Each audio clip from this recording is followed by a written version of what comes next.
All right. I think I'm live. Let's make sure that we actually have chat going on now. What a trip. All right. Sorry to the audience. We had some major issues getting this. We had major issues getting this going live. It looks like there is a chat. All right. Now there's chat. All right, we had 2 false starts, and sorry, this is due to my own incompetence in OBS. I've got Vegan Gains, Richard Burgess, being very patient here. I've got Frank Tufano. He's antsy. He wants to get started. Everybody here is ready for the big debate. This has been a long time coming. It's been a long time in the making, and we're finally here. Now, Frank, I think we might be getting a little bit of feedback from your microphone if you're clicking and stuff, or maybe that's, I'm not sure if that's Richard. Somebody's mic is a little bit hot right now. Frank, you there? I'm here. Richard, you there? Yeah, I'm here. All right. Is it my microphone? I think it's your mic. Oh yeah, it is. Okay. Very sensitive mic. You got a hot, sensitive mic over there. All right. Well, anyways, sorry to the audience for the delay. Let me just start off by saying this is going to be a fairly moderated debate. I myself obviously have my own opinions on the matters. I'm going to try to keep that out of it. Let's try to keep this as neutral as possible. In the spirit of YouTube debate, obviously you guys have a little fun, talk a little shit, do a little blood sport if you want, but let's try not to interrupt each other during the main presentation sections. We are going to start out with Frank giving a 5 to 10 minute exposition. He's going to be making his positive claims for what he believes is the best human diet. I'm guessing that Frank is going to be arguing for a meat-based diet. Richard is going to be arguing for a plant-based vegan diet. It's been a long time coming. These two guys have been battling it out online. We had a funny trailer that we played on my channel the other day, showing some of the clips of these dudes going at it, but they finally are sitting down. They're finally getting the debate that everybody's been waiting for, and the chat is full. People are stoked. Everybody's excited. Richard, how's it going, man? Not too bad. Great. And Frank, are you there? Are you ready, Frank? I'm here. I'm ready to go. I'm all dressed up, ready to announce the debate. All right. Well, Frank insisted. He said this debate's not going down unless I get to announce it. Not I, but Frank, as in I. So Frank's going to announce the dang debate. Where are you, man? I can't see you. Ready to go? Good to go? Can I start? We're good, man. We're live. Okay. Everyone's waiting. All right. Where are you? Where's your handsome face? No. I'm gonna. So this is it. All right. So we're starting now. We're live, dude. We're good. I know we are live. Okay. Hello. And now, this is the moment you all watching around the world have been waiting for in the sold out Primal Edge Health live stream. It's time! Introducing first, fighting out of the green corner with a record of 0 wins, 1 loss. Oh, well, sorry. With a debate record of 1 win, 0 losses. He stands at 5'11" tall, weighing in at 208 and 1/2 pounds. Fighting out of his supplement laboratory in Toronto, Canada, presenting Mr. 19-inch arms, Richard Vegan Gains Burris. Boo, boo. 2 hours for the undisputed vegan versus carnivore heavyweight championship of the world.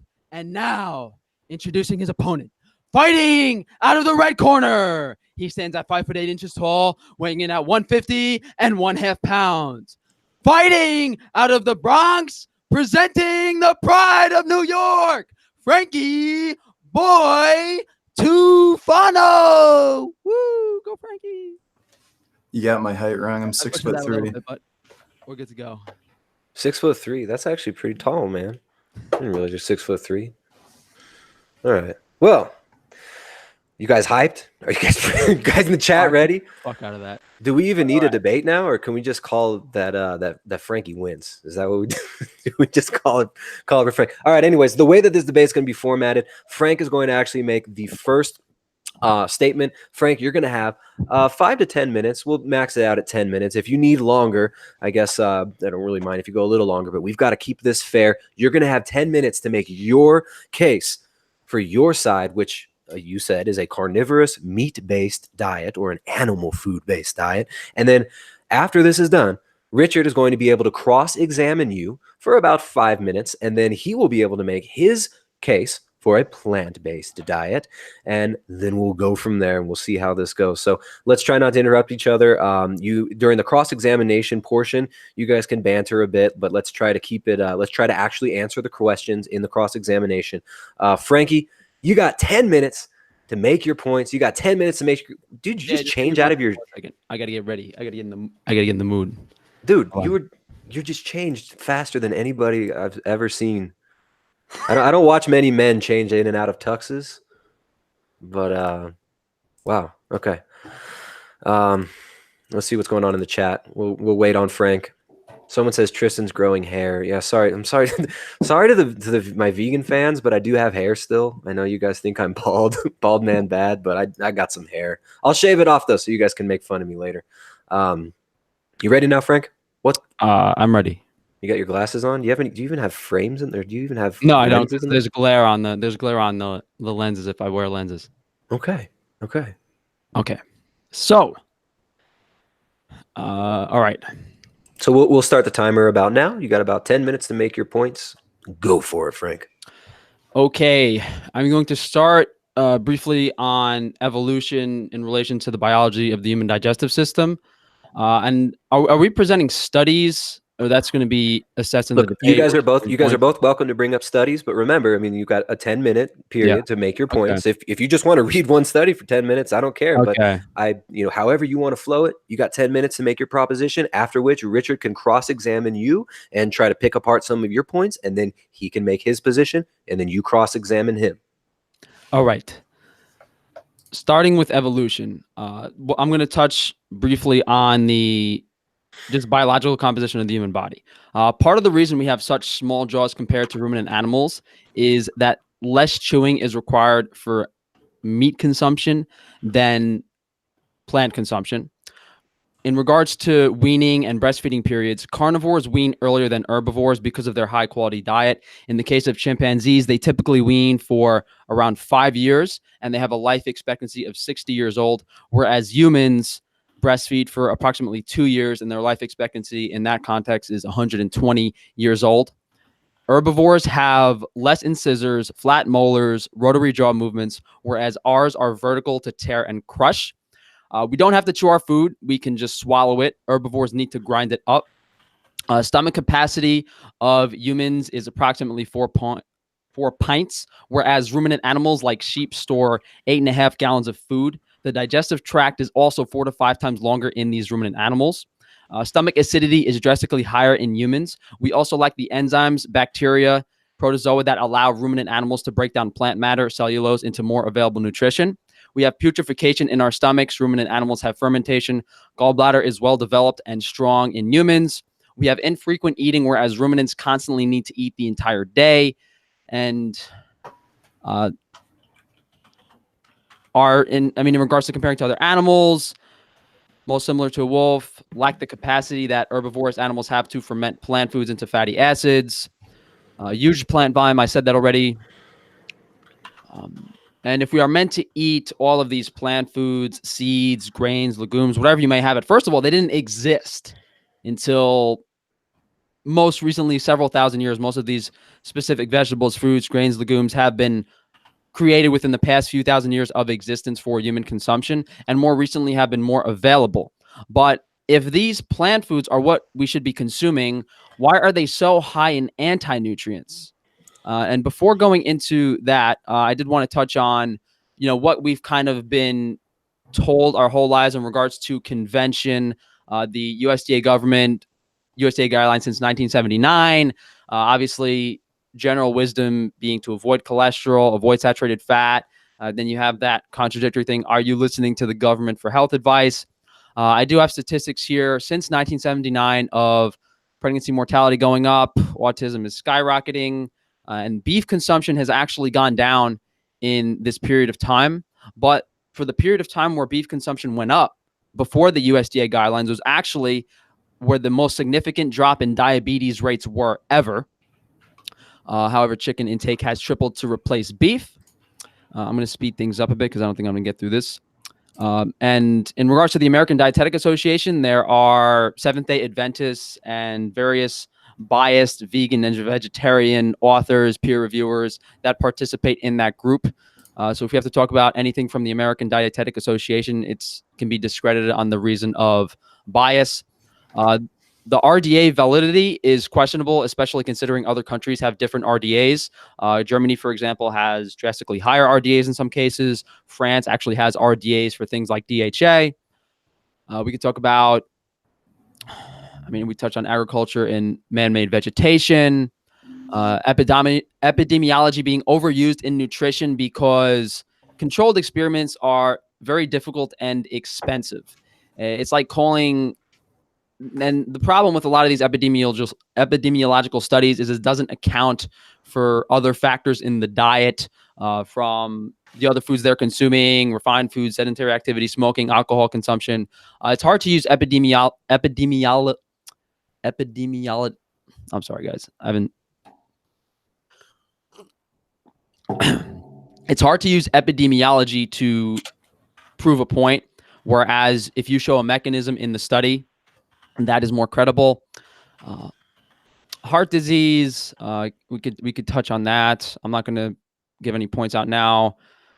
The main things I wanted to touch on were, the moral and environmental issues of veganism can come back, but the main anti-nutrients and insignificant things in these plant foods: phytic acid, which is a mineral chelator. It strips the body of minerals. It's contained in like beans, brown rice, soy, nuts, and seeds. Arguably the single greatest contributor to mass micronutrient deficiencies, as diets are heavily grain-based now. We can talk about oxalates contained in foods like beans, beets, berries, chocolate, coffee, dark greens, nuts, oranges. A lot of foods that are present in a vegan diet: sweet potatoes, tofu, wheat bran, and the calcium inhibiting properties, as well as the dangers of oxalic acid. We could touch on vitamin D3 and why vegans have abysmally low vitamin D3 levels in their blood. But that overarching is tying into the RDA and whether the RDA is correct. Then vitamin K is required for vitamin D3. We could talk about the plant and animal forms of vitamin K. I'm arguing that the animal forms of vitamin K2 are more available, and it is necessary to be consumed in order to be optimally healthy on your diet. Vitamin A, it is not possible to obtain an adequate amount of vitamin A from plant-based foods, even in the context of the US RDA, because of human metabolism being impaired by various things from gene polymorphisms to inhibition of enzymes in the body. Omega-3 fatty acids is another discussion as well. The argument is ALA conversion from foods like flax seeds has never been shown to raise blood levels of DHA, whereas there needs to be some alternate way to get DHA in a vegan diet. And then I would like to touch on the dangers of low vitamin B12 levels and the association of oxidation with high homocysteine levels. Okay, is that it? Yeah, that's it. Okay. So I have a few issues with what you just said. So you're talking about evolution, jaw structure. I have a few notes down here. So you said small jaws, less chewing. So the reason human beings have developed smaller jaws and don't chew as much is because of switching to a meat-based diet. You completely left out the fact that humans are the only animals that cook our food. So you don't think that actually cooking, rather than just a switch to a more meat-based diet, could have had an impact there. And what, Dr. Richard Wrangham, he's a primatologist and anthropologist. He has the book Cooking, can't remember the name of his book, but basically he's done a lot of research on how cooking has shaped human evolution. So I think that's a huge hole there where you're saying small, like, you know, the jaw structure that we have, it's tuned to a more meat-based diet, I think that our jaw structure is more of a result of us cooking our food. Same with our like stomach size. You also compared humans to ruminant animals a few times. You were talking about how we don't have the enzymes and bacteria and multiple stomachs to properly break down things like cellulose. Well, we're not ruminants. We don't eat grass. Not all herbivorous animals or animals that follow a plant-based diet are ruminants. So I don't know why you'd make that comparison there. And also, you briefly talked about how epidemiology isn't a good form of research, and we have to rely on mechanistic data. Well, just a second here. So how do I do the screen share again? Oh wait, it's different. Yeah, it's different on this one. So I just wanted to share the screen for a second. So are you guys seeing this? Yes.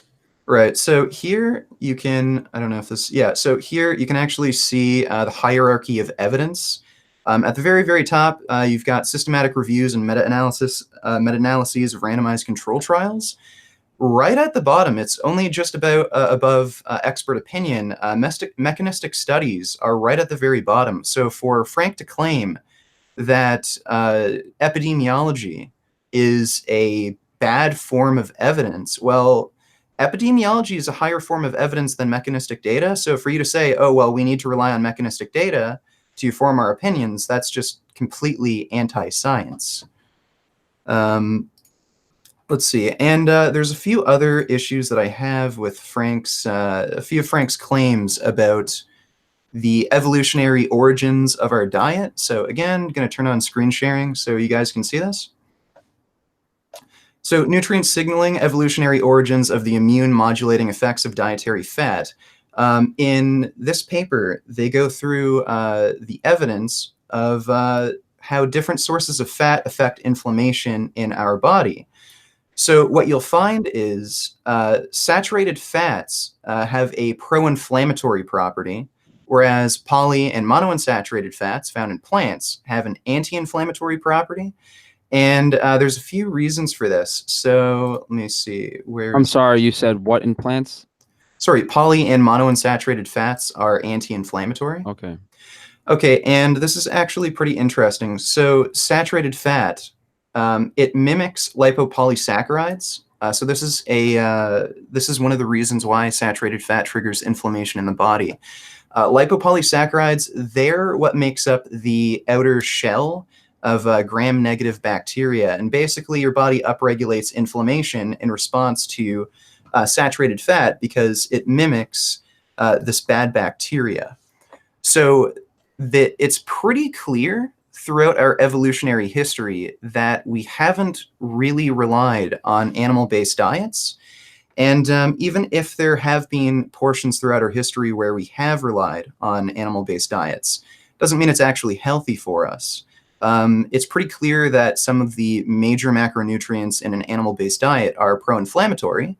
Our body doesn't like them, and it's pretty clear that our bodies prefer a plant-based diets for overall health. Now, I'm not going to say that meat has played a role in our evolutionary history. We had to eat meat to survive in our past. But if we're going to talk about health in the modern sense, it's pretty clear that no, we haven't really evolved to eat a plant-based diet. And I also find it strange that Frank didn't mention that our closest ape ancestors also eat a plant-based diet. There's no such thing as a carnivorous ape. We are apes, human beings. It's pretty bizarre to claim that we are the only carnivorous apes in existence. There's no other ape on the planet that eats a carnivorous diet. So for the vast majority of our evolutionary history, we've eaten plant-based diets just like our other ape relatives. Okay, now Richard, do you have any more questions for? Do you have any more questions in the cross-examination for Frank? Do you have any more points that you'd like to pick apart before you make your? Because after this, now that you've cross-examined him, and you can ask him questions and he can answer, right? So if there's anything that you would like him to specifically clarify before you make your points and before you make your propositions, you can do that now. Okay, I don't think I have any more points to bring up specifically about that. let me just bring up one more thing. I should have it somewhere here. Sorry, I'll just search it. So, American Dietetics Association position statement. So I just want to, like, before we keep going on, I just want to bring up one more thing. Like, Frank is basically claiming that vegan diets are inherently nutritionally deficient due to, you know, a number of issues like anti-nutrients and things like beans. If you actually look at the American Dietetics Association, I think they changed their name to the Academy of Nutrition and Dietetics. They're the largest nutrition. They're the largest nutrition organization in the world. They have, I believe, over 100,000 licensed nutrition practitioners. They released a peer-reviewed, published paper stating that well-planned, appropriately planned vegetarian and fully vegan diets are totally appropriate for all stages of the life cycle, including pregnancy, lactation, infancy, childhood, adolescence, and athletes. And vegan vegetarian diets, they also offer protection against numerous chronic diseases, including heart disease, type 2 diabetes, and certain cancers. So it's pretty clear. It's the consensus among nutrition professionals and experts that you can be perfectly healthy on a vegan diet as long as the diet is appropriately planned. There really isn't any inherent issues with nutrient deficiency. So I just wanted to bring that point up. Okay, so now, Richard, do you have some propositions that you'd like to make, or would you like to allow Frank to ask you some questions and to cross-examine you now? Okay. Well, one big proposition I want to make is that vegan diets just undisputably offer protection against heart disease and type 2 diabetes. Heart disease, especially since vegan diets typically are low in saturated fat and are completely free of cholesterol. And it's pretty damn clear, just indisputable at this point. Elevated serum cholesterol is a huge risk factor for heart disease. And give me a moment to bring up a few studies here. So, Can you prove that LDL cholesterol in the blood increases circulating cholesterol in the arterial wall?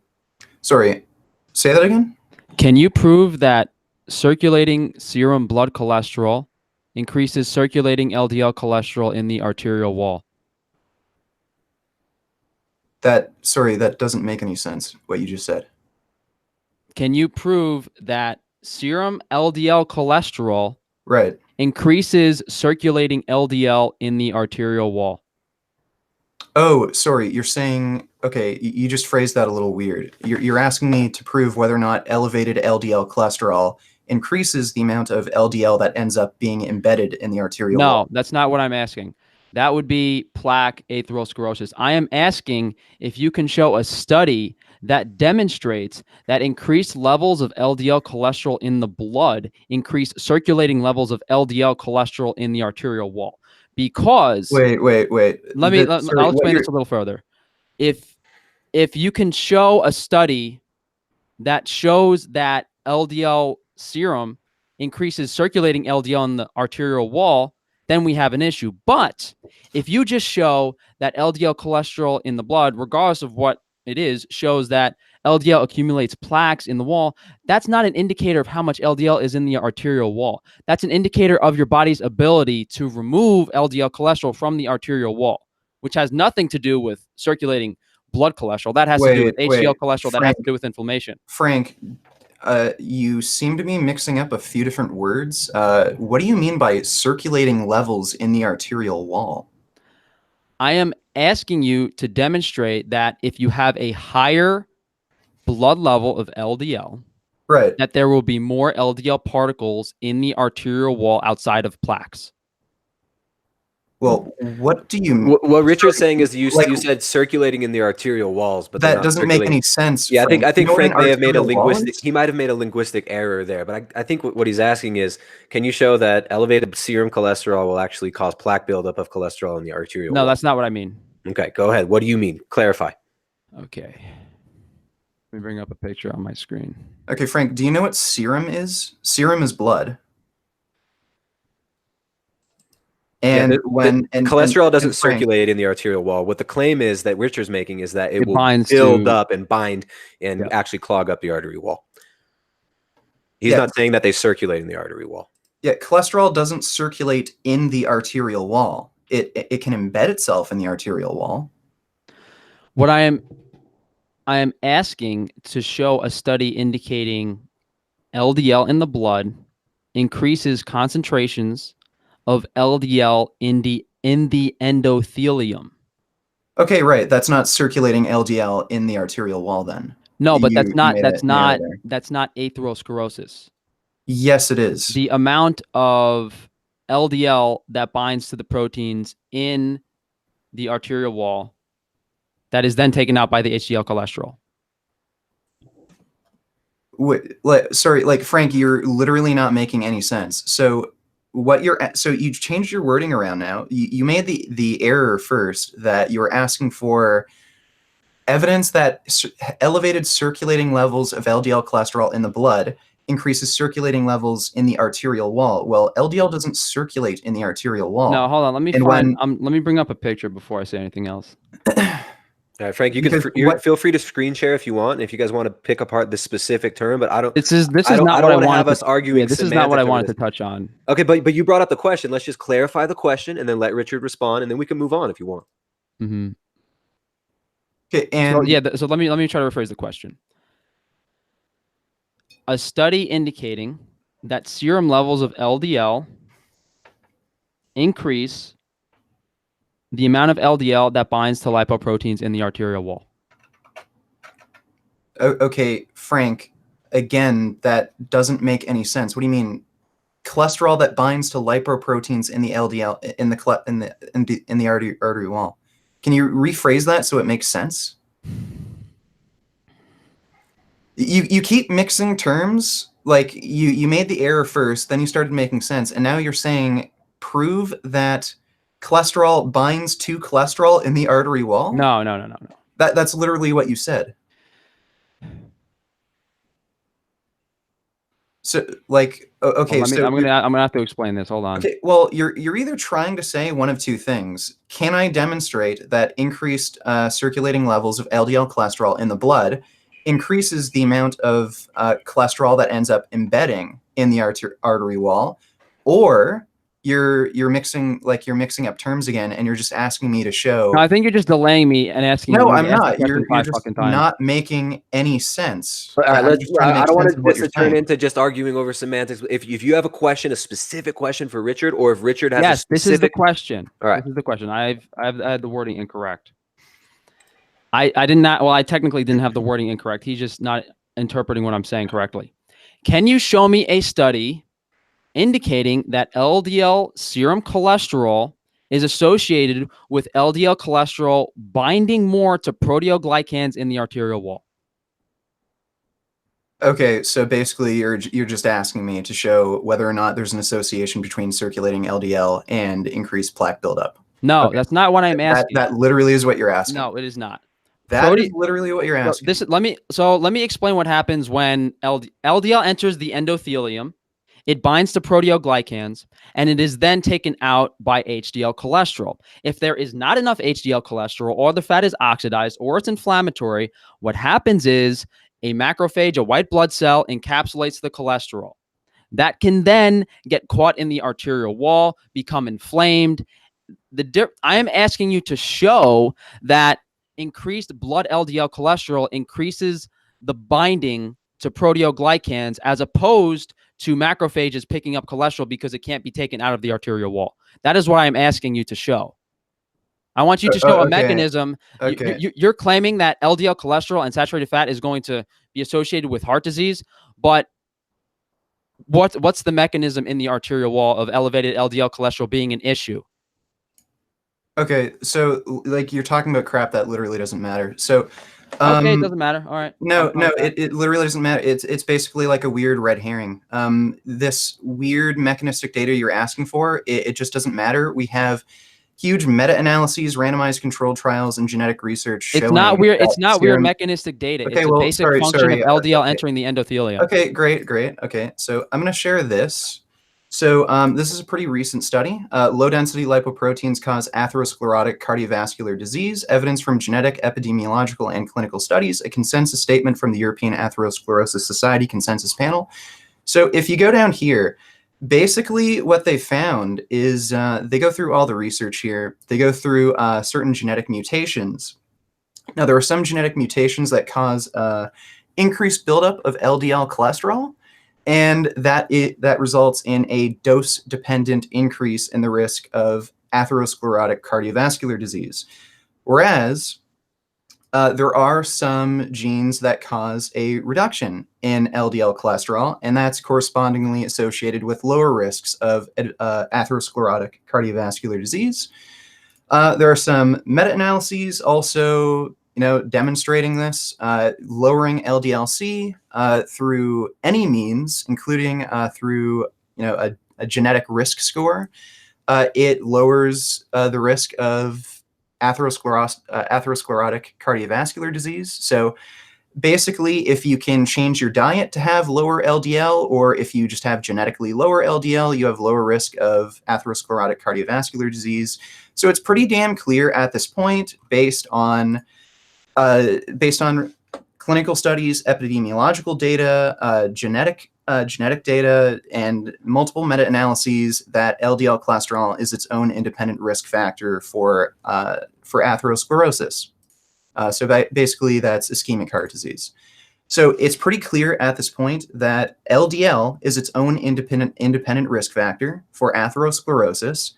I don't even really want to bother going into the mechanisms of why that may be the case. I think it's just interesting to talk about, but it's a weird semantics argument. Okay, it's pretty obvious it's its own independent risk factor. Can we take a step back let's let Frank respond to the. All right, sure. So you're saying I don't want to. You're saying I don't want to LDL respond. cholesterol- I don't want to respond Hold to on. the LDL. Can we address Okay. the LDL cholesterol and like after we address the other points? I don't want to go into 20 minutes of bullshit on cholesterol. Yeah. Well, I don't want this to turn into just pulling up studies and saying, well, this study proves this, because anybody could. There are studies showing, just to be fair to Frank, there are studies showing that LDL cholesterol does not affect heart disease as well, and there are meta-analyses that show this as well. There might be, so we could both pull up studies here. Frank and Richard could both pull up studies that will be contradicting each other, but we want to actually get down to the nitty-gritty of this and figure out what's really going on, rather than just pointing at studies. I'm not saying that the studies are invalid, Richard, but it's hard to just. I don't want it to just be pulling up studies. Frank, what do you think? I just wanted to screen share a couple things, just touching on a few of the past points that he went over, and let me just share my screen real quick here.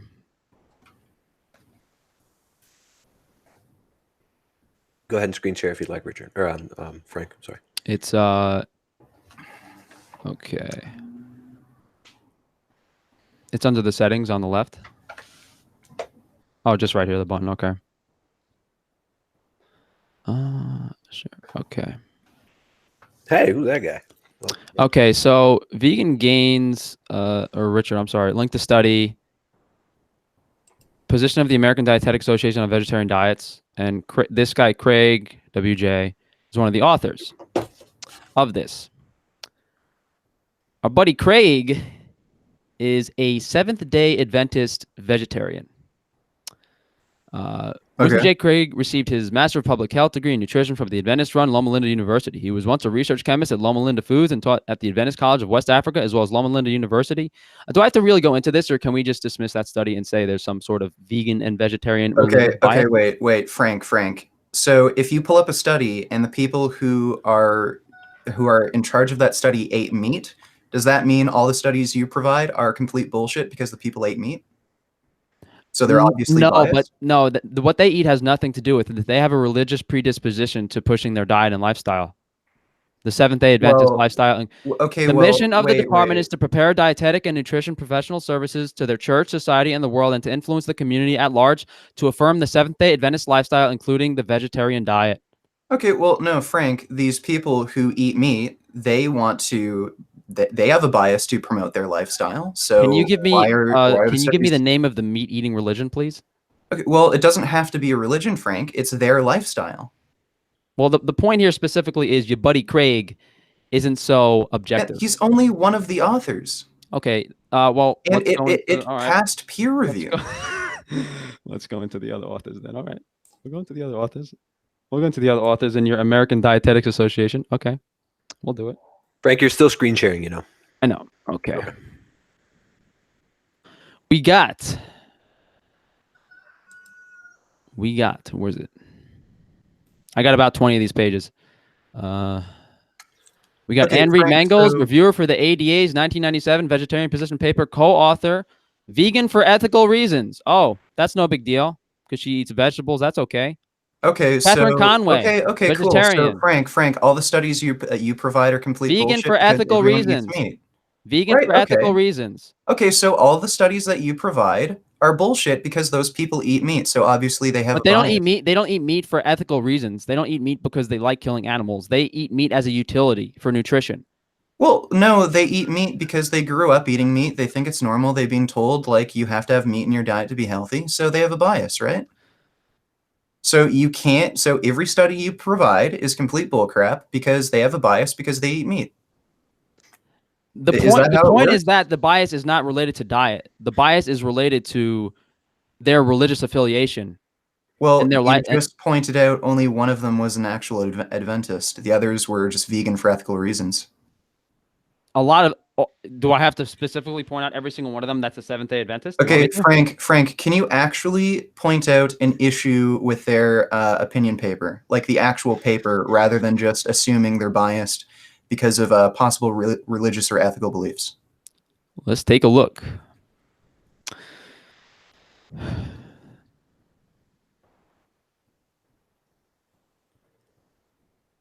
Hello. What's the main selling point of this? It's Well, they just claim it's nutritionally adequate and it has some health benefits against chronic disease. so what is it nutritionally adequate in? For Everything? every stage of the life cycle and for athletes. Okay, let's just all right, so I'll go on to the nutrients in a second, but you said saturated fat and cholesterol bad, but not for babies, right? Well, no. Breast milk does have saturated fat and cholesterol, but it's a growing infant. The nutritional needs are different. So than are a the fully grown nutritional needs of human. a growing infant different from a child, a preteen, or someone through their early stages of life? Do they Yes, then not need absolutely. cholesterol and DHA for brain function? Well, no, DHA is a good thing, but as far as saturated fat and cholesterol goes, no. As an adult, you don't need to eat cholesterol. Okay, so can you explain to me why? This is diabetes-related deaths from 1968 to 2010. From 1968 to 1980, diabetes-related deaths have gone down drastically. Okay, so Frank, tell me what diet group has the lowest risk of type 2 diabetes? Well, let me finish what I was going to say here. Vegans, right. I just want you to explain something for me because I'm a little bit confused. Sure. So diabetes goes down sharply from 1968 to 1980. Okay, But- wait. This is can I the finish death the point? rate from diabetes, right? Diabetes deaths per million Deaths. goes down from 1968 to 1982. Yeah, that's probably because of the use of medication and insulin, and then Beef consumption went up drastically from 1960 to 1980. So you think eating 30 pounds of beef per year has no impact on your lifestyle? Wait, what? I don't understand. Beef consumption per capita went from 63 in 1960 Okay. to almost 90 over 91 in 1977. Over 30 pounds of meat per capita, well, per year, 30 pounds of meat per year was consumed more by people. So you're saying red meat is bad for you? no, I'm saying if red meat consumption goes up 30 pounds and diabetes deaths per million goes down, why would you say that red meat consumption or saturated fat is linked to anything negative when as soon as they stop eating red meat and red meat consumption starts going down, diabetes starts going up again? As we see, diabetes goes back down to 2018 to lower levels than it was in 1960 to be replaced with turkey and chicken. Frank, you don't think things like medication could affect this? But why would diabetes rates go up? Well, this is death rate from diabetes. This isn't actual prevalence of diabetes. Yeah, why would death rate of diabetes go up if our medication and our medical system has improved? Because of increasing rates of obesity and hypertension. And yeah, I'd say it's mostly obesity. Okay, so what is causing the obesity? Just overconsumption of calories in the most simple and basic of terms. Mm-hmm. Okay. Okay, Frank, is this just some like correlation you found, or is this an actual study linking red meat consumption to decreased risk of death from type 2 diabetes? No, I was asking you, how is it possible that red meat is so bad for you if people This eat is 30 more pounds of well, meat a year and Frank. diabetes goes down? Okay, well, Frank, this is just an average across the entire population, and is that actually consumption or is it production? That's consumption per capita. How much Okay. meat they eat per year? Okay, well, Frank, can you actually find me research showing that increased red meat intake is associated with lower risk of type 2 diabetes? Or death from type 2 diabetes, sorry? Because that's What do you actually want me not. to? What do you want me to show you? So I asked you, can you show me a study showing increased red meat consumption lowering risk of type 2 diabetes? And tell me, what diet group has the lowest risk of type 2 diabetes?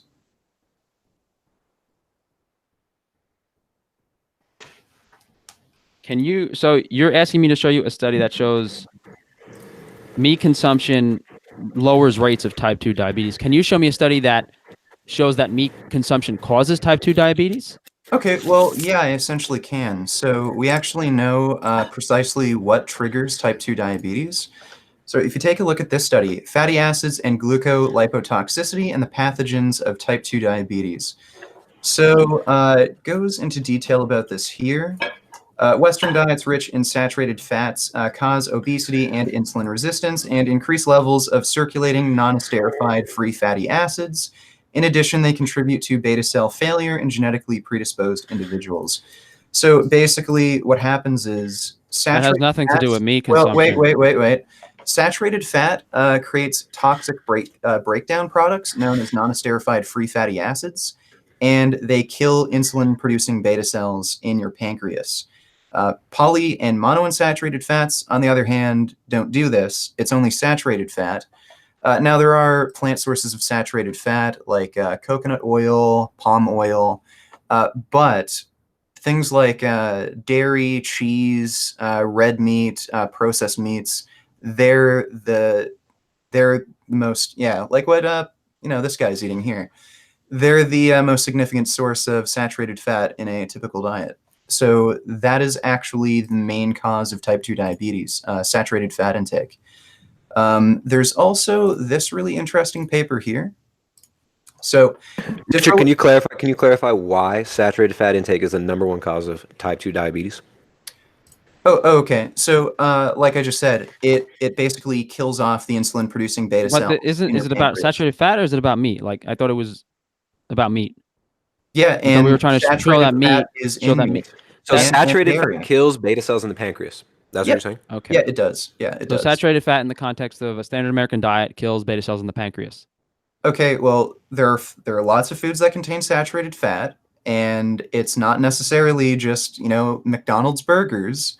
It can also be like grass-fed free-range butter. Like what No, listen, if you show me a study that shows that grass-fed free-range butter being incorporated into a diet versus Okay, Frank, as a control, wait. I will wait. No, I will go Frank, vegan today. Frank, it's these macronutrients, saturated fat, that produce non-esterified free fatty acids, which kill insulin-producing beta cells. You can't just say, "Oh, but grass-fed butter, it's grass-fed, so therefore it doesn't do that." No, So here, those macronutrients create. let Yeah, me sure. just jump in here real quick. Let me make an argument for Frank. As the neutral moderator, just got to jump in and I hope you don't mind, Richard. I'm not trying to gang up on No, you it's here. cool. So, all right, so you're saying saturated fat kills off beta cells, and this causes insulin resistance, causing diabetes, obesity, and a lot of the health crisis we're seeing today, correct? Yeah, sure. Okay. Why, with the massive decrease in saturated fat intake, have the diabetes rates, the obesity rates, the heart disease rates skyrocketed over the last 40, 50 years, especially since World War II? Well, it's just increasing rates of obesity, and just increased caloric consumption, and Why is obesity increasing while saturated fat intake is going down? just because of overall caloric consumption and processed foods like sugar, soft drinks, they definitely contribute to that sort of thing. Okay. Obviously, this isn't my debate. I just wanted you to clarify that. So Yeah, yeah, sure. I'll let you guys finish. I won't jump Yeah, in anymore. and by the way, I just wanted to show one other study regarding this. So differential effects of monounsaturated, polyunsaturated, and saturated fat ingestion on glucose-stimulated insulin secretion sensitivity and clearance in overweight and obese non-diabetic humans. So basically what the study found was that saturated fat impaired insulin sensitivity Yeah. All in right. both overweight and obese non-diabetic individuals. Let me jump in here again. I'm sorry. I won't do this again. I promise. I promise. Not trying to gang up on you again, Richard. But so you're saying, can you pull? Or you got the study still pulled up? Great. Yeah, it's So right here. effects of monounsaturated, polyunsaturated, and saturated fat ingestion on glucose-stimulated insulin secretion. So what happens when you're in a state of fasting? What happens when you're fasting? What is our major fuel source when we're not eating anything at all? It would be ketones. And where are those made from? Fats.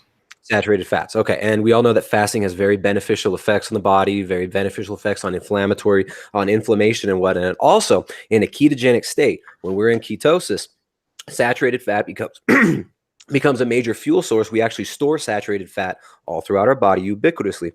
So the question is,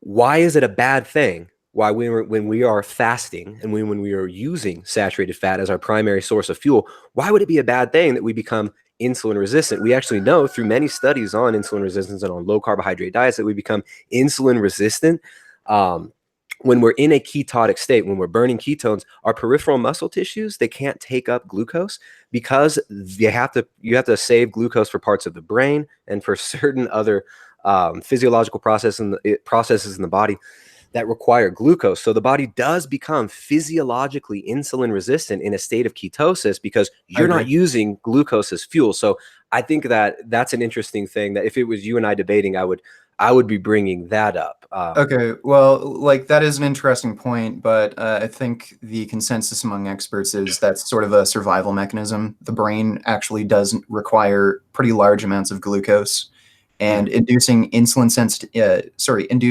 resistance in a fasted state, it's probably just to preserve glucose for the brain.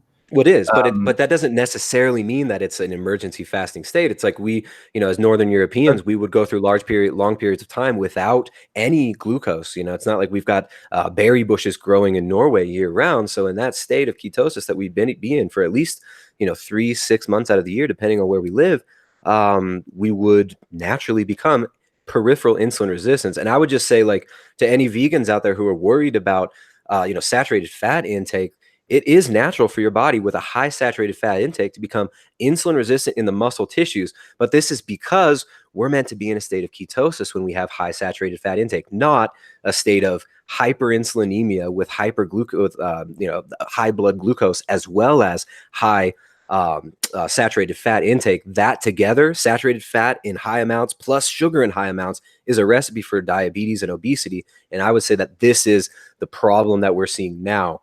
And yes, I'm sorry to derail. Not to jump in. Go ahead. Yeah, go for it, Frank. Sorry, this is your debate. Sorry, guys. I'll shut up now. I don't think that was. I don't think he has to respond to any of that. I just want to take a step back and go back to the original debate format where, like, he would present studies for a few minutes and I would present studies for a few minutes. I think that's going to be a little bit more fair. But the studies that he's linking, I'd rather, if he wants me to speculate on them, I mean, all he's showing me is that saturated fat in the context of a Western diet causes health issues, and I would agree with that. That does not mean that because meat has saturated fat, that's completely ridiculous. Do you know this? Do you know the vitamin profile of raw grass-fed butter, Richard? No, but Frank, saturated fat creates these toxic breakdown products which kill insulin-producing beta cells in the pancreas. You can argue that grass-fed butter is better all you want, but it still contains saturated fat, which produces these breakdown products, which are toxic to insulin-producing beta cells in your pancreas. Okay, so let's not. I don't want to go back and forth. I'm going to say a couple points and then I'll let you refute the points. This is tying back to what you said earlier. You said that cooking has shaped human evolution, but what foods would they have actually eaten in the Ice Age period that was the majority of hundreds of thousands of years ago? What exact plant foods would they have been eating that they would have gotten nutrition from? And you said that you didn't really touch on the acidity of the stomach, the lack of enzymes. Like animals, ruminant animals actually have phytase as an enzyme in their digestive system, and they can utilize phytic acid in their bodies. They can actually digest the phosphorus and the nitrogen in the phytic acid. And you said that chimpanzees don't eat meat, but there's literally a famous documentary. I didn't say they didn't. I said they You said follow no. a plant-based You said no diet. ape. You said no There's apes. no ape that's carnivorous. Right. They're not following a carnivorous diet. They're following a plant-based diet. It's just that they do eat meat sometimes. Apes are opportunistic hunters. Yeah, Chimpanzees. yeah, they are. Okay. Well, some apes are. Gorillas aren't. Orangutans aren't. Okay. Chimpanzees are. Okay. Right. So some of our ape ancestors ate Look, meat and hunted meat. So, like, the point I was making was there's no ape in existence that follows a carnivorous diet, a diet where it's low in carbohydrates, primarily consisting of animal flesh. I mean, I know I have long arms, but I don't look like an ape, right? the things Richard, I mentioned earlier. Respond to the question. Richard, does Frank look like an ape? Answer. You have to answer the question. Does he look like? No, I'm kidding. Do I have 5 gallons of plant matter fermenting in my stomach? Does my stomach have an alkaline pH? Am I sitting in the woods chewing plants for 10 hours straight? Okay, I don't know what point you're trying to make. I'm kind of out there. So you're also claiming that plant-based fats are good for you? Yeah, poly and monounsaturated fats. So generally foods that contain omega-6 high amounts of omega-6. and 6. But generally foods that have a very high omega-6 to omega-3 ratio. No, not necessarily. What do you mean? Like, okay, if we're talking about pumpkin seeds, then yeah, they have a huge omega-6 to 3 ratio. But hemp seeds, it's 4 to 1. So what plant foods are you recommending people consume for healthy fats? For healthy fats, avocados are fine. Walnuts, hemp seeds, I think, are some of the most ideal. Almonds, pistachios, things like that. All those nuts contain saturated fat. Yeah, but they're shorter chain length, and they're not long chain fatty acids. Chain length matters. So if we're talking about long chain saturated fats, that would be found in coconut and palm oil. But that's, I don't recommend eating those fats, obviously. But almonds. But you don't recommend. So you don't recommend eating them. What? Coconuts? You don't recommend eating the long chain oil? fats. You don't recommend eating the long chain fats, but you recommend eating the short chain fats. Yeah, long chain saturated fats. So things like coconut oil, and palm oil. So we shouldn't consume those. Yeah, you should avoid those. But it's okay. You're saying it's okay to have avocados, walnuts, hemp seeds, almonds, pistachios. Yeah, yeah. So why do gorillas and ruminant animals ferment plant foods into long chain fatty acids? They don't. It's short chain fatty acids like butyrate. And we do that too. We ferment fiber into short chain fatty acids like butyrate. No, yes, we do. Yes, we do. Yes, we do. We produce butyrate in our stomach. The long chain fatty acids. I don't have that study off the top of my head. Here's an interesting caveat. So butyrate being a short chain fatty acid, we also butyrate, beta hydroxybutyrate is a ketone body that our body produces in great amounts when we're on a low carbohydrate diet and a low carbohydrate state. That can actually be used much like butyrate in the gut. I didn't know if I think that's kind of an interesting thing, Richard. Yeah, I didn't know that. Yeah, it's something to look into. It's pretty cool.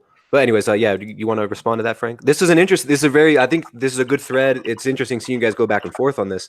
Do you guys want to stay on this topic, or do you want to transition into something else? That's not.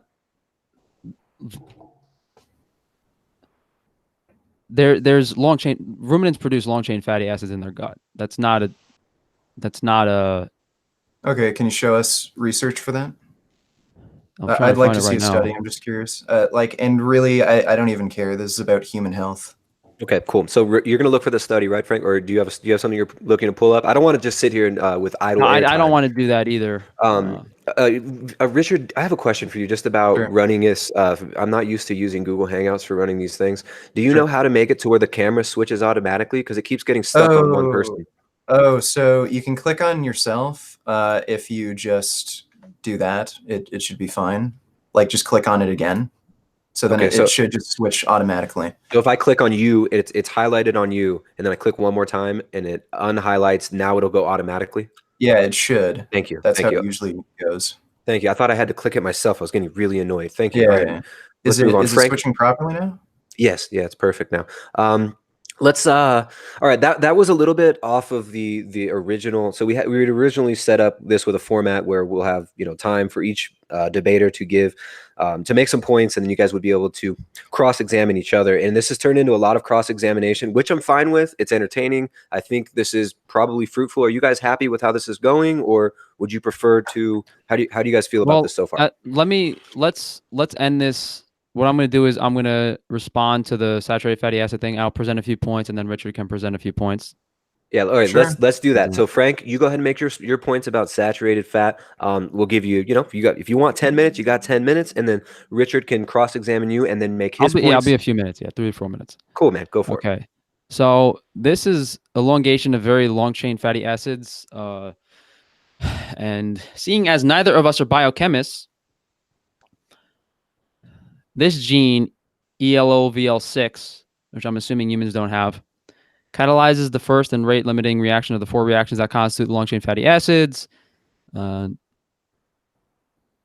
Condensing enzyme elongates fatty acids. Basically, gorillas have enzymes that catalyze the synthesis of unsaturated C16 long fatty acids and to a lesser extent C18, and those with low desaturation agree.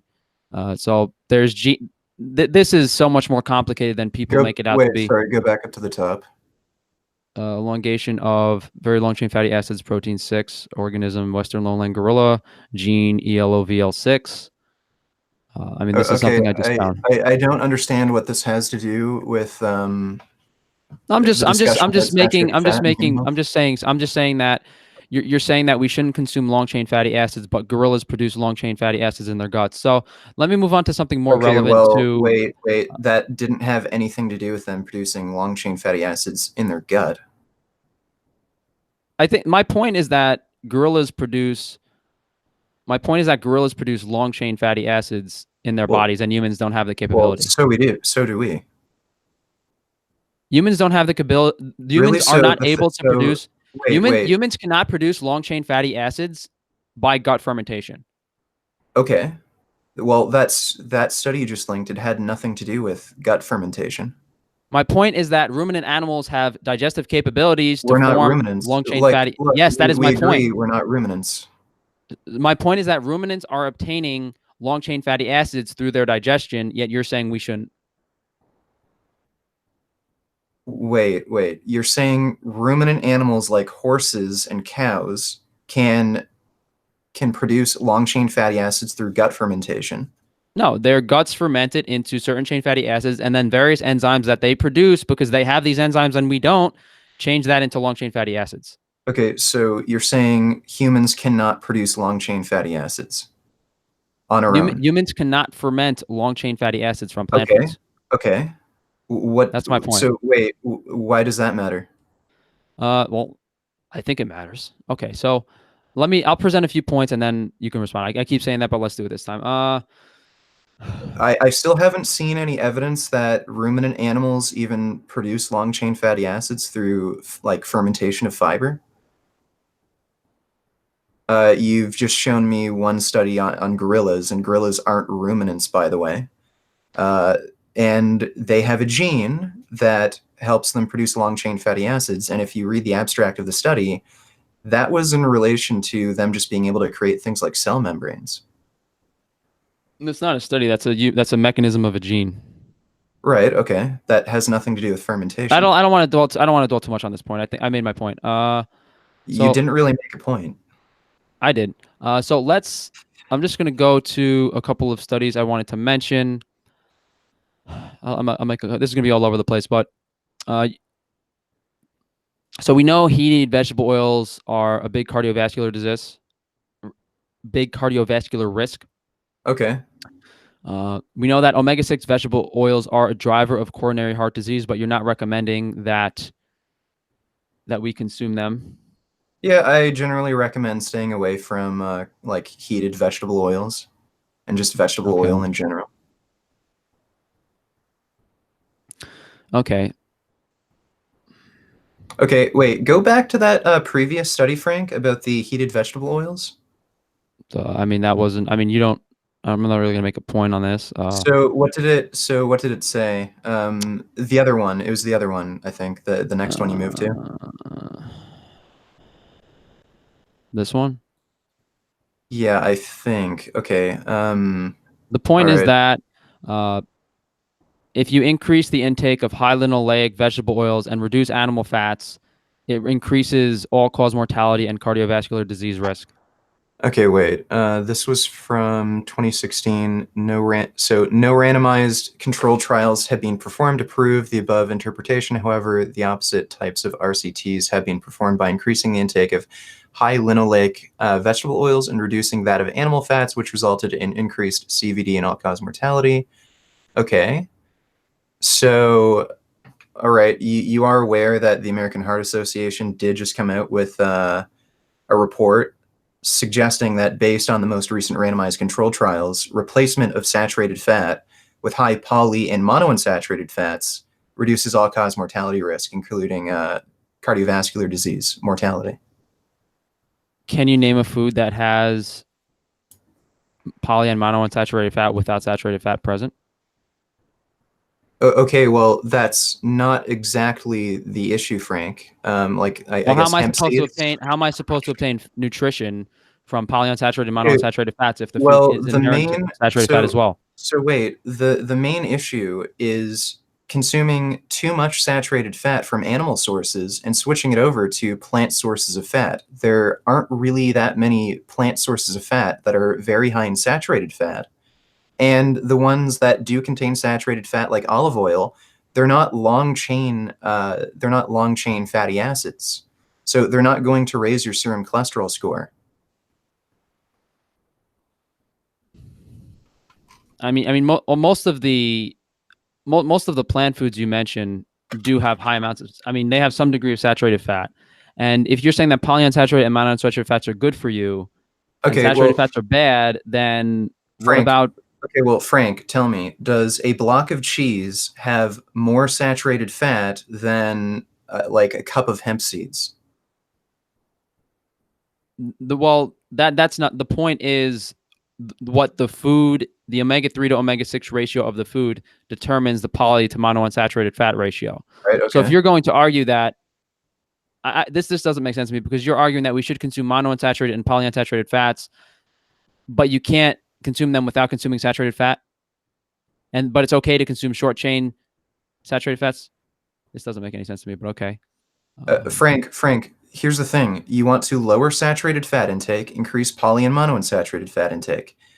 Plant sources of fat, like hemp seeds, walnuts, flax seeds, pistachios, they have less saturated fat than cheese. Okay? So that's basically the general guideline that the American Heart Association is going with, and that's based on the most recent randomized control trials. So is that, like, do you understand that? Mm-hmm. Yeah, you're just not showing me any evidence that. Just you keep relaying this back to the food, but you're not showing any evidence that any specific food is a problem. You're just trying to claim that saturated fat's the problem.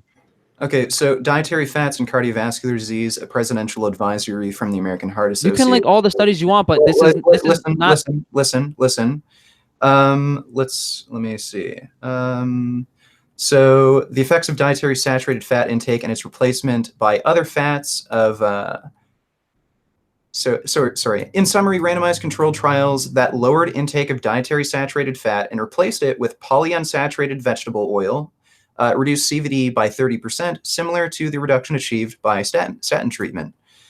And it goes on to talk about how this actually has a significant effect on cardiovascular disease mortality.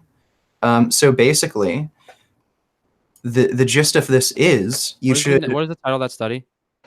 Okay, I'll put it on screen again. So Dietary Fats and Cardiovascular Disease, a presidential advisory from the American Heart Association. So so this is just an updated opinion by the American Heart Association, where based on the most recent randomized control trials, lowering dietary saturated fat intake and increasing poly and monounsaturated vegetable oil consumption reduced cardiovascular disease by 30%. And based on this data, they're just recommending that people replace saturated fat sources with more poly and monounsaturated plant sources. Wait, was that it reduced the risk of cardiovascular disease, right? That's what it says. Yeah. Not actual cardiovascular disease. So Wait. it says it reduces I risk remember of going through CVD. this study, and there's something. Risk of CVD is different than actual CVD. They're calculating risk of CVD by serum cholesterol levels. So they're making the assumption that cholesterol, Yeah, they're I assuming that remember reading this cholesterol study. is what causes cardiovascular disease. The thing is, in the low carb community, we've been talking about this for a long time, how we reject that serum cholesterol levels affect cardiovascular disease, because there are better proxy markers. Actually, insulin levels, chronic inflammation are very much correlated with cardiovascular disease, better so than just serum cholesterol. So I think that might be a better angle of argumentation. Can I don't want Tristan. Can you just link me that full study that you're looking at, because I can't find it? Okay. Oh no, I'm looking at this, but this is not a study. Okay, this is not the study.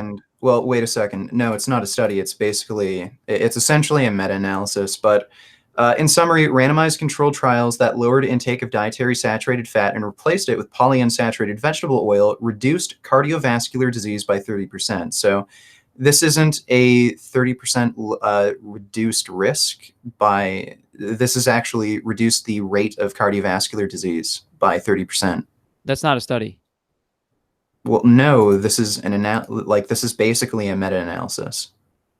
Okay, so hold on. Let me find something. 1 second. And I'll just link it in the chat here so everyone can. So if you want the link, Frank. Also, No, I have it, but here's a picture of me eating a steak. As you can see, I am slightly happy. Because I am slightly happy, eating steak is good for you. Thank you. I don't know what point you're trying to make. What point are you trying to make, Frank? I'm saying I'm happy eating a steak. So since I'm happy eating a steak must be good for me, right? Okay, I don't know about that. So that's like well-being, right? So I guess what Frank's getting at is, Richard, there's a lot of talk about well-being and... No, what I'm getting at is, if you show me an opinion piece that doesn't have any information that I can analyze, it doesn't matter. What you're saying is, this is what you're saying. My buddy Jack told me that reducing saturated fat reduces heart disease by 30%. That's what you're telling me. Frank, if you don't have the actual study, it doesn't matter. Frank, if you go down and read that entire paper, you can see the studies they're referencing. It's a long paper. And I just linked it in the chat. So, I mean, you expect me to go through... Can you link one or two of the studies that show where they drew the conclusion that the cardiovascular disease risk rate? Can you link that study specifically? Because I'm not filtering through 20 studies. That's ridiculous. You can't expect someone to do that on a live stream. Okay, well, that's fine.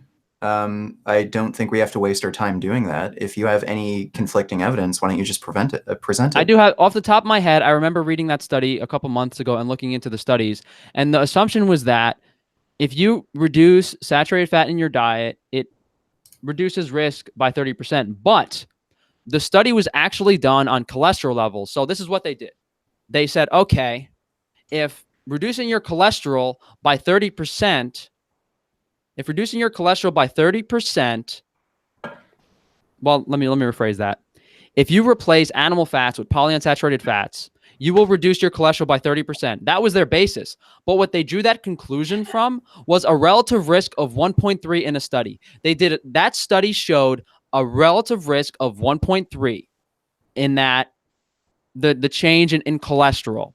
But a relative risk of 1.3 is below. It doesn't account for confounding factors. Okay, so the whole conclusions of that study are on false assumptions. Frank, I literally have no idea of what you're talking about because you're jabbering about complete nonsense that doesn't make any sense. Okay, let's see if the chat thinks that. Okay, so anyway, if you want to actually look at some of the trials, clinical trials that use polyunsaturated fat to replace saturated fat, reduce the incidence of CVD, and evidence from prospective observational studies indicate that carbohydrates from whole grains reduce CVD when they replace saturated fat. You can just keep going down. The references are there.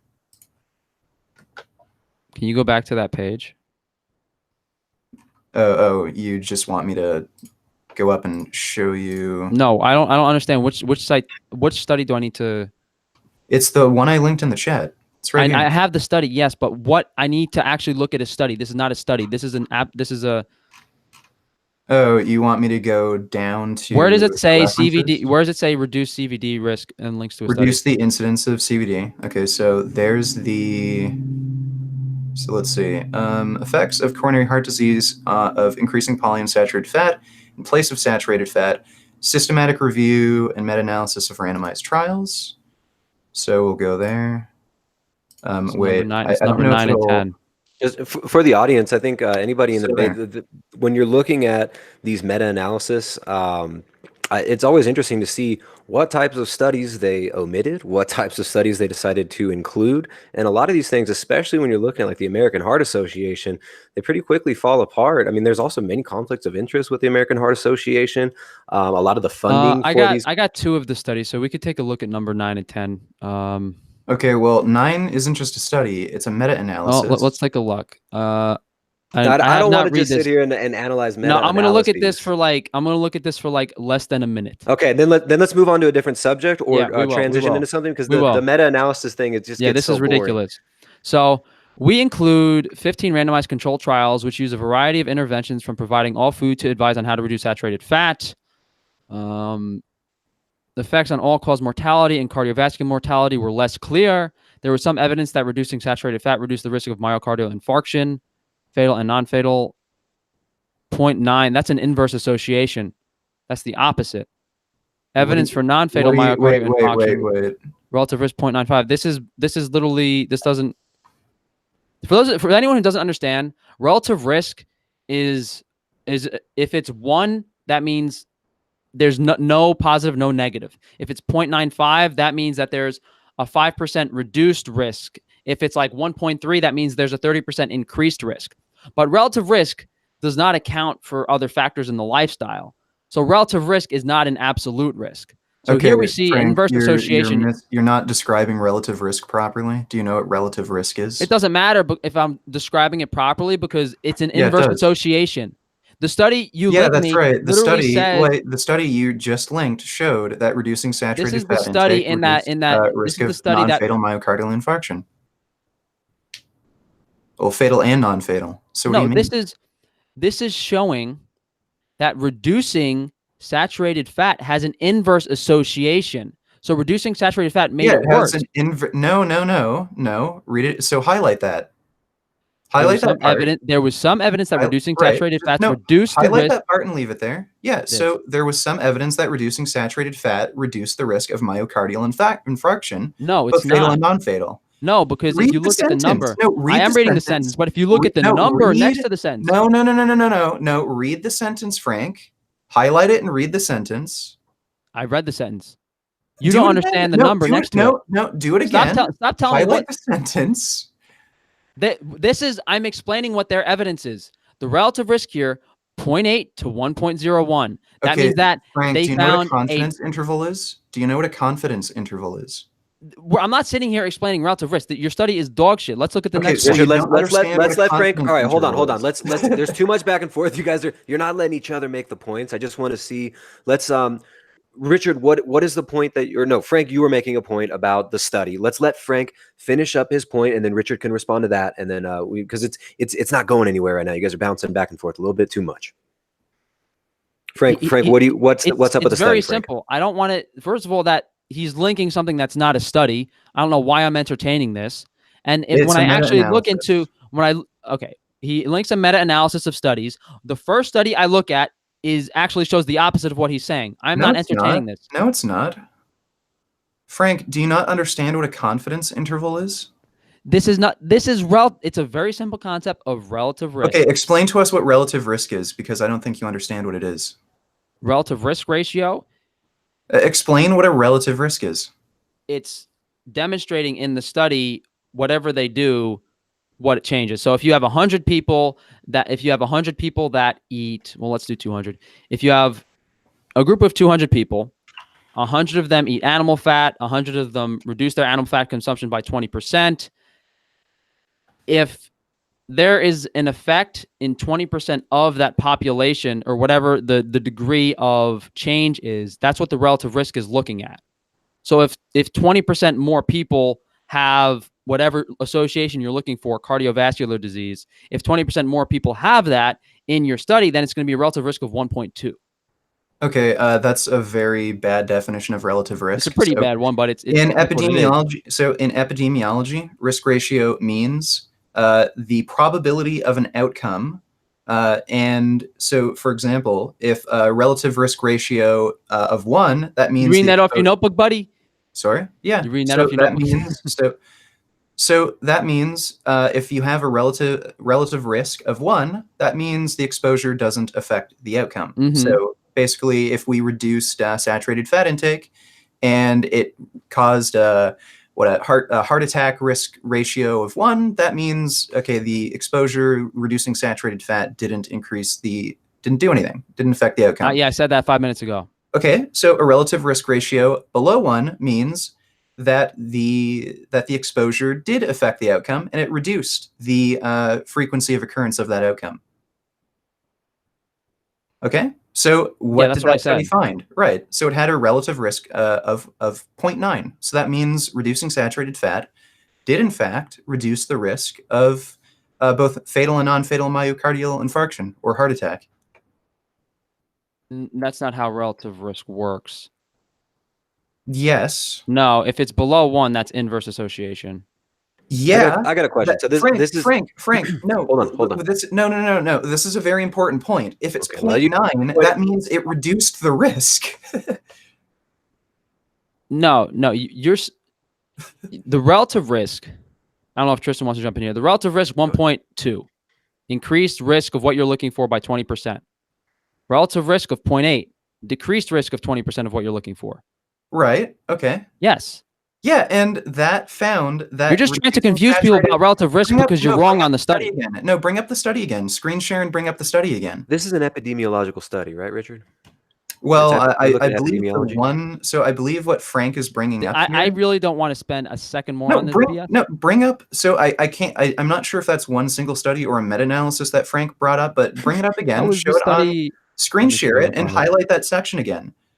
The people who reduced their saturated fat intake and replaced it with polyunsaturated fats, they ended up reducing their risk of myocardial infarction by about 10%. They had a relative risk ratio of 0.9. It was right there on screen. Okay, so this is let me explain. This is what we'll do. I'll explain my point for 30 seconds, and you can explain your point for 30 seconds. Here's what we need to do. We need to get this is going nowhere. I don't think the audience isn't even enjoying it. They're saying they want you guys to fist fight. I don't know. I don't. Okay, all right. Scratch this topic. I'll present some information. Okay. Hold on. All right. Let's let you both make closing arguments about this. We'll give you, if you want 2 minutes, you got 2 minutes, but no interrupting, and make your closing argument concerning this study and concerning, what was it, relative risk versus absolute risk? Is that what you guys are talking about? Go ahead, Frank. You go first, and then Richard, you can respond, and then we're done with this section. We'll move on to something else.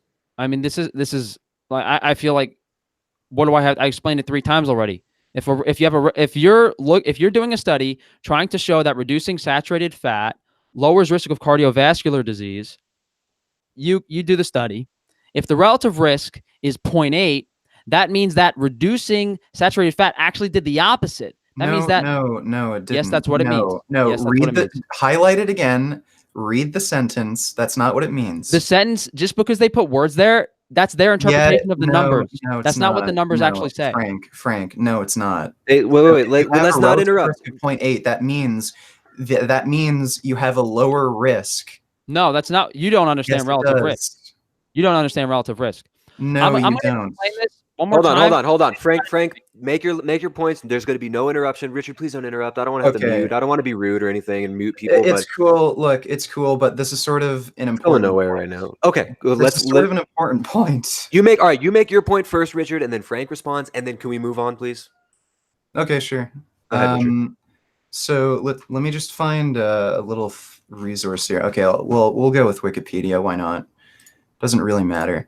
So what Frank is kind of confusing here is, so look, this is from Wikipedia. A risk ratio below 1 means that the risk of the outcome is decreased by the exposure. So that means if you have a risk ratio of 0.9, like in that study Frank was showing, that means the exposure of lowering that's literally the definition Not what of it risk. means. No. Yes, it does. Okay, then show me a resource where a risk ratio below 1 means the exposure increase the risk of the outcome. I'm sure the chat's loving this. Okay. Let's explain this. I thought we weren't going to be interrupting Frank, anymore. I thought we were going to stop interrupting. Frank, show me one resource that says a risk ratio below 1 means the exposure increased the risk of the outcome. I'm going to explain this for 60 seconds, and then that's it. Then you can say whatever you want, but please do not interrupt me. Because you interrupted me the last 3 times I touched it. Go back. The first thing, right there. Are you going to keep interrupting me? It says it right there. Can you mute him, please? Right there, Frank. Can you mute him, please? Because I'm not dealing with this child. No, go ahead. It just says it right there. Look, I don't want to have to mute anybody. Richard, please just let him go. Let's give him 2 minutes. I'll let him go. I'm just saying. Let's give him 2 minutes, and then you get 2 minutes, right? Sure. So we got 2 minutes. That's 120 seconds. Count it down, and then you got 2 minutes, and then we'll move on to something else. Sure. Okay. Thanks, guys. I'm explaining relative risk for the 5th time. A relative risk of 1 means there is no difference in risk between the 2 groups. If the risk is greater than 1, it means their risk for developing the disease is higher than the other group. Yeah. If the relative risk is lower than 1, they had a lower disease risk than the group. Yes, that's what I just said. Yes, but if they are looking for a disease and it's 0.8, that means that their risk of heart disease actually lowered. Oh my God! What the fuck? Do you not understand? This is what you're missing. They're reducing saturated fat in the diet, right? Frank, you're still screen sharing. I muted Richard for a second. Richard, come on, man. Let Frank finish his points, and then we'll let Richard jump in. Let's not interrupt. Go ahead, Frank. Am I still screen sharing? Yeah. Well, we see Richard. Richard's muted, but when you show yourself, it shows Richard. Oh, that's because that's my screen. Okay. Okay, there you go. Let me show what I mean. We can't even get rid of Richard if we mute him. He still pops up on Frank's screen. He's everywhere.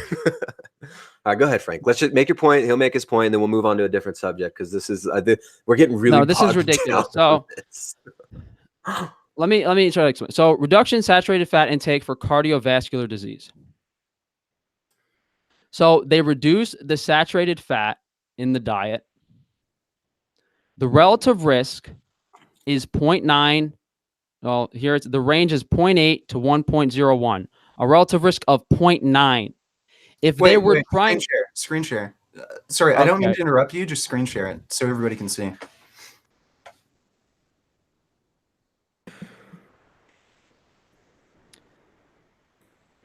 The relative risk is 0.8 to 1.01. That means that it is the average relative risk is 0.9. So they are looking reduction in saturated fat intake for cardiovascular disease. So if there was a risk, if reducing saturated fat reduces cardiovascular, I might be confusing myself here with the studies. Let me just double check. They reduce saturated fat, and then if they reduce saturated fat and cardiovascular disease is an issue, the relative risk should go down. Am I confusing myself here? Okay, Frank, you said it right the first time. So if they have a relative risk of lower than 1, that means the exposure, and the exposure here being they reduce their saturated fat intake, that means that reduce the risk of both fatal and non-fatal fatal heart attacks. Let me take 1 second to read this. Reducing saturated fat reduces serum cholesterol, but affects other intermediate outcomes. Some evidence that reducing saturated fat reduces the risk. Okay. So I assumed that they are looking, I assume that they increase saturated fat. That's why I was saying the inverse is reversed. But that doesn't really matter because they still found inverse associations on other aspects of the trial. I don't want to waste any more time on this. Wait, there were no clear effects on stroke risk. Yeah, okay. Well, I mean, my point trial. was that there's inverse associations on every single one of these things. I didn't want to go into it further, but this is why I don't like doing studies back and forth. I just spoke 10 minutes, not because I didn't read the study properly on a wrong point. All right, let's move on. Right. Can we... Wait. Well. The point here is. Well, no, let's. All right. Well, no. Listen, Frank. The point here was the American Heart Association's report said that reducing the This is a waste of time. Wait. This is literally a waste of time. We're just clearing this up, and we'll move on. The American Heart Association's report said that reducing saturated fat and replacing it with poly and monounsaturated fat reduces heart disease risk. And they left a bunch of different meta-analyses of randomized controlled trials. And those randomized controlled trials concluded that, yes, reducing saturated fat and replacing it with poly unsaturated fat reduced heart disease risk and risk of both fatal and non-fatal heart attack. So that's what that paper showed. That's what all the evidence suggests so far, and that's what the statement that was just put out by the American Heart Association was based on. If the relative risk doesn't exceed a certain number, it doesn't account for other confounding factors in the lifestyle. No, that's not what it means. I'm not saying what anything means. I'm saying what relative risk constitutes, and I'm also saying that there were inverse associations with heart disease as well. They found people that had higher rates of heart disease when they reduced their animal saturated fat consumption, and there's both sides of the coin. Okay, well, if you look at the study, the finding was reducing saturated fat overall reduced risk of heart disease. How do you define heart disease risk? Okay, well, in that study, they were looking at both fatal and non-fatal myocardial infarction. The people who had the exposure of reducing saturated fat had lower rates of myocardial infarction. What would you say about healthy user bias when you're looking at a lot of these meta-analysis of epidemiology? You have when people are asked about what foods they eat, first of all, they're not honest. They don't know what the hell they're talking about, most of them. You're not looking at controlled studies. We're not looking at side-by-side trials. Well, no, those were randomized trials. Those are randomized trials. Yeah, those were randomized trials. They went. They had to go. It was in the paper. It's epidemiology.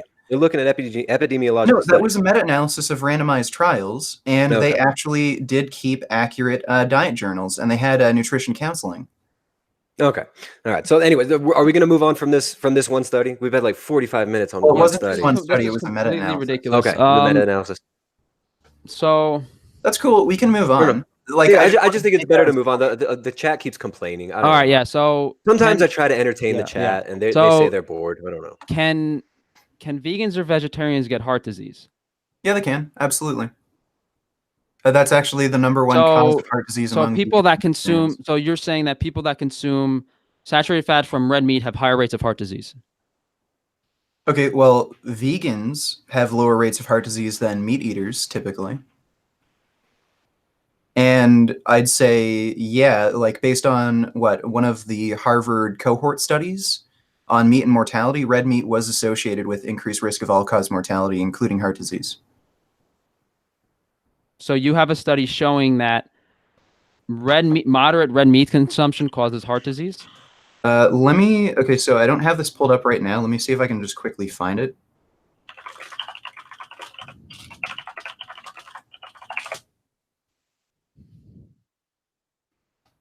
Okay, I think this is the one. Yeah, I believe this is the one, so I'll screen share right now. Okay, so red meat and mortality results from two prospective cohort studies. So conclusions, red meat consumption is associated with an increased risk of total cardiovascular disease and cancer mortality. Again, isn't this epidemiology? That's epidemiology, right? Yes, but again, if we go to the hierarchy of evidence here, look, we don't really need mechanistic data to really prove a point here. All Frank was asking me to do was show evidence if there's an actual study showing an association between red meat intake and increased risk of cardiovascular disease. That's what the study found. So red meat, including both fresh and processed meat, was associated with increased risk of all-cause mortality, including cardiovascular disease and cancer, and replacement of red meat with pretty much any other food source. They actually did a risk reduction analysis. I think that's what it is.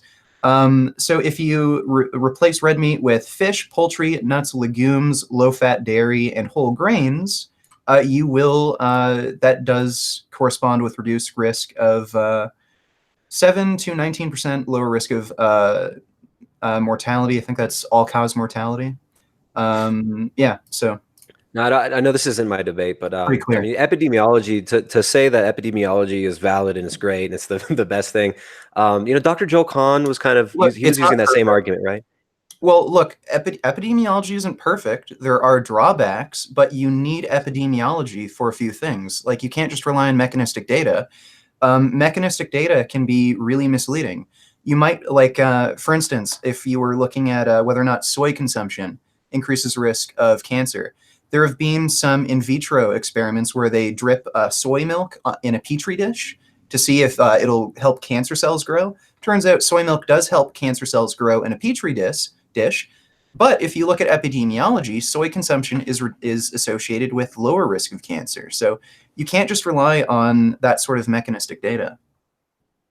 Okay, now, it's not my debate, but maybe you and I could have a conversation some other time. It could be fun. Yeah, sure. We'd talk about all these things, but I don't want to interrupt or, like, I'm here to host you guys talking. The back and forth with the studies though. I don't know. I told you guys both before that I didn't want to do that. I didn't want to have the back and forth just banging on the studies. But if you guys want to keep doing the study thing, you can. I'll give it another. Well, I got to get out of here at like 4 o'clock. Okay, I didn't really get to present any of the things I wanted to. Okay, let's let. Okay, we got really bogged down in that last section. It's just a waste of fucking time. No, Frank. Let's go back to let's finish this off with more of a structured format. Now, I think it flows really well when you guys are each able to make your points for about 10 minutes and then cross-examine each other and then make your points. The opponent makes their points. So, Frank, why don't you? I'll give you the floor. You got 10 minutes. Richard, yep. Please. Let's try not to interrupt. I won't interrupt. I promise. Sure. And I will mute my ass, and my rooster will shut up in the background. Frank, you got the floor. You are arguing for an animal-based diet, for the necessity of animal foods in the diet. Richard is arguing for the removal of animal foods from the diet.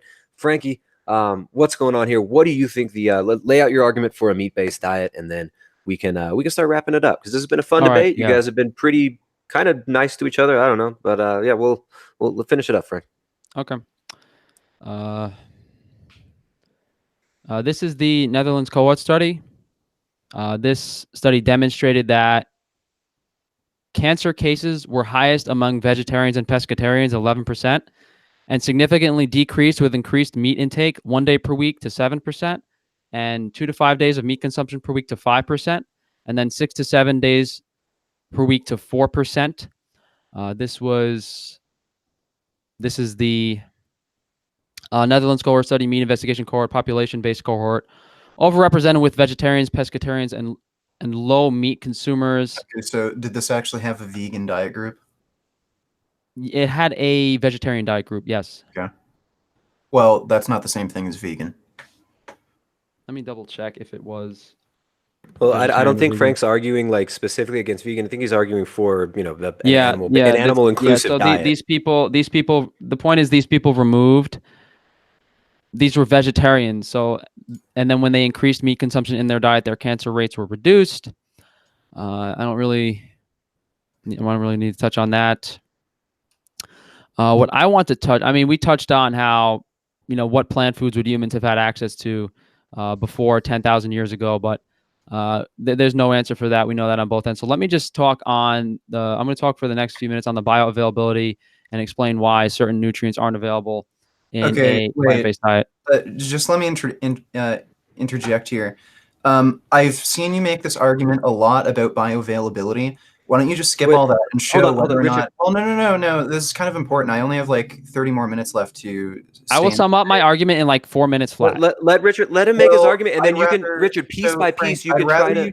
I've heard this before. I'd rather you just show the data showing that vegans do in fact have higher rates of deficiency, rather than talking about bioavailability. It's totally besides the point. Look, I could show you... I could. If you look, Richard, I think a better way to go about it, just respectfully, a better way to go about it was let him make his points, and then you can pick it apart point by point if you think you can, and and make your points after. And then, well, I'd rather him just skip to like the actual important bit that vegans do in fact have higher rates of deficiency. well, he didn't say that yet. You're assuming what he's going to say. Let's let him make his argument, please. Just give him. I've heard him give do him. this in his I know, but videos. it's fine. But I want to give him 5 to 10 minutes. I Whatever. wanted to make this as fair as possible. I'm just saying I don't have much time left, and I'd rather him just hurry up and get to the actual important part. But what's important is what the argument he wants to make. So let's let him make his argument. I just want to let him make the argument. Sure, Try to be respectful to everybody, and then you can make your argument, and he won't interrupt. Okay? Sure. Yeah, sure. Go ahead. All right, please. I'm just going to mute you, respectfully muting you. I know you can unmute because I did that to you on your stream. All right, man. Go ahead, Frank. Okay, I'm gonna go through this, and if he needs me to provide a research or study, he can ask me when he's rebuttaling it, and then I can bring it up. So starting with this is going to be a pretty long. This is going to be a chain, but it's going to be quick. So phytic acid is a mineral chelator, strips the body of minerals. What we spoke about earlier was ruminant animals have phytase that's produced by bacteria in their gut. So they can actually utilize this phytic acid that's found in the foods as a source of phosphorus. A couple notes: genetically modified grain to reduce phytic acid content. So modern agriculture is allowing these foods to be consumed. The ways to reduce phytic acid content: you can mill the outside, you can naturally ferment it, you can soak to activate the phytase if there's some phytase in the grain. So phytic acid consumption can be reduced in the food to a safe level of consumption. The problem is that vegans don't acknowledge this, and most vegans don't soak or ferment all these foods that need to be reduced. Now, even if you reduce the phytic acid content, the amount that you can reduce it is questionable. And phytic acid is mainly known for inhibiting calcium, zinc, and iron at very high rates. Zinc up to 79%. Iron is as high as well. It can chelate magnesium to some degree. But the thing to understand about phytic acid, let me just double check where my study is.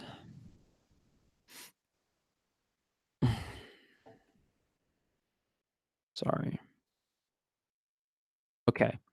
So phytic acid is a high density negatively charged phosphate. So it binds to minerals in the body at incredibly high rates because of its charge. It binds to pretty much every mineral in the digestive system.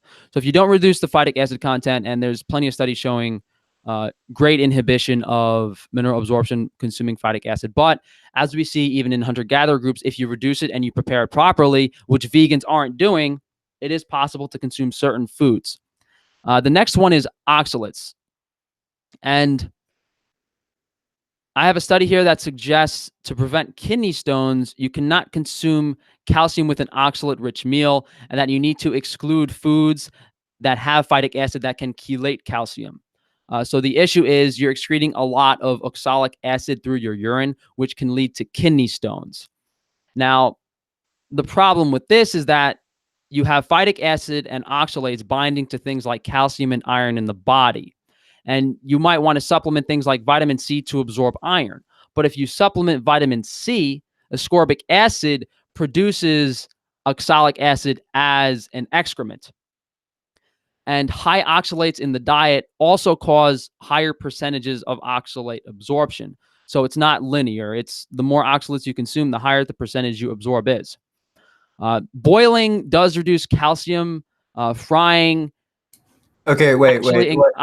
Can you mute him? I'm not. I got 5 more minutes. I'm not listening. I'm going to take my headphones out. Richard, come on, man. We got to. Let's let him finish, man. Frank, look, no, Frank. We got to let him finish, and then you can make all your points. I have to let him finish. You can make all your points after he finishes, please, Richard. He's wasting my time. I want to get to the important part. He keeps talking about phytates and how it inhibits absorption. So then you get to refute it after. No, just refute it after. Show me the data showing that vegans have higher rates of vitamin and mineral deficiencies. Let him finish his points, and then you can make the point. That's not what my argument is. Then who cares? Then you got to let him. Because I have to get to my end argument. Richard, you can make your point afterwards, man. Please, let's just give him 5 more minutes, and then you make your points, and you can, if you want to refute that point, refute it, man.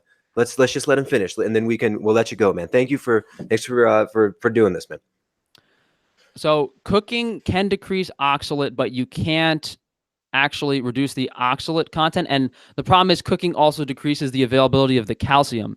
This is important because restricting dietary calcium results in less calcium being available to the intestinal lumen to bind the oxalate. This leads to increased oxalate absorption and very high urinary excretion of oxalate, ultimately increasing risk for kidney stones.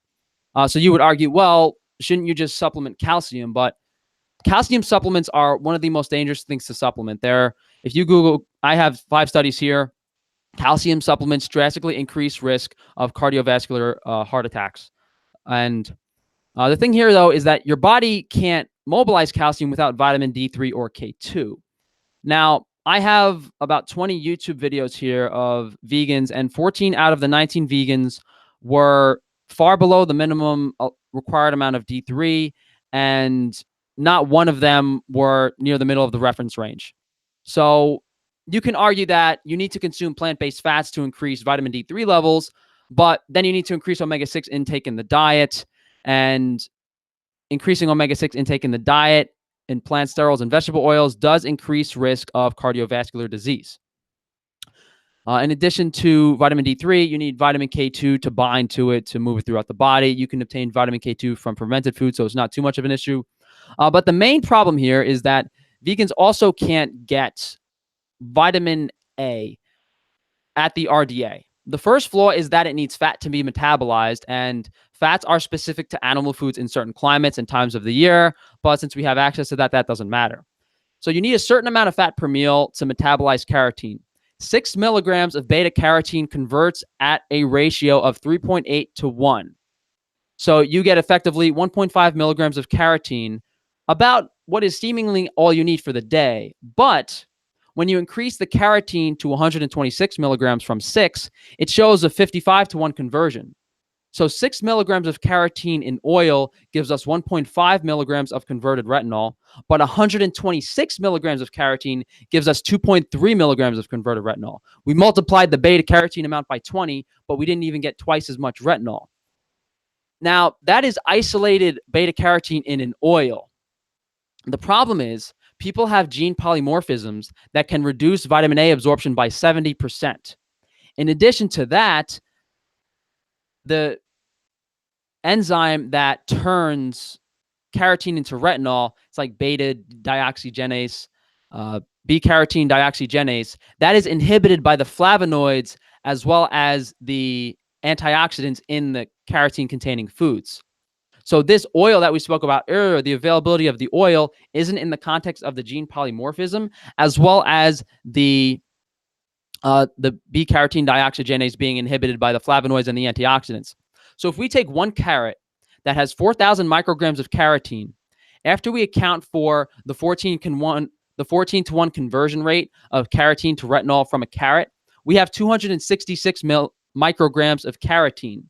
Now, if you take the ratio of, that's the carrot conversion rate. Then if you take the gene polymorphism of 70%, now you only have 82 micrograms of carotene. And then that doesn't include the inhibition of flavonoids. And there are more than 10 flavonoids and antioxidants that inhibit beta carotene absorption, and each of them has been demonstrated to be about 5 to 10%. So according to this data and these mechanisms, you literally cannot obtain beta carotene from plant foods, even at a small percentage of the RDA. Even if you ate 10 carrots, you wouldn't have a high enough. I mean, we could talk about omega-3 fatty acids and how flax seeds have never been shown to raise blood DHA levels. You got about 2 minutes left, Frank. Okay, I got 10 minutes, and then Richard's going to have the floor for 10 whole minutes and no interruption of Richard. So if you want to wrap it up, 2 more minutes, go ahead. I'm not trying to interrupt or be rude, but go ahead. On the topic of omega-3's DHA, flaxseed has never been shown to raise blood levels of DHA, and you can't. And I mean, algae supplements are toxic, not good for the environment. Flaxseed is actually known as boiled linseed oil. You can use it to finish your wood surfaces in your house if you'd like to. High levels of linoleic acid from flax seeds, tofu, walnuts, and others are linked with cancer, and guidelines of how much linoleic acid is considered for the ceiling. The benefits is undetermined. So I'm going to show this study real quick.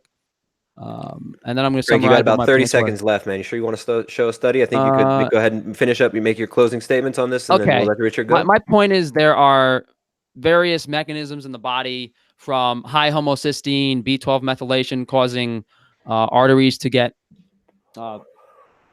more rigid. There's no way to absorb the forms of vitamins and minerals we have from plant foods in adequate amounts, even according to the RDAs. And there's also no plant sources of these foods in some cases. No plant sources of these vitamins in some cases.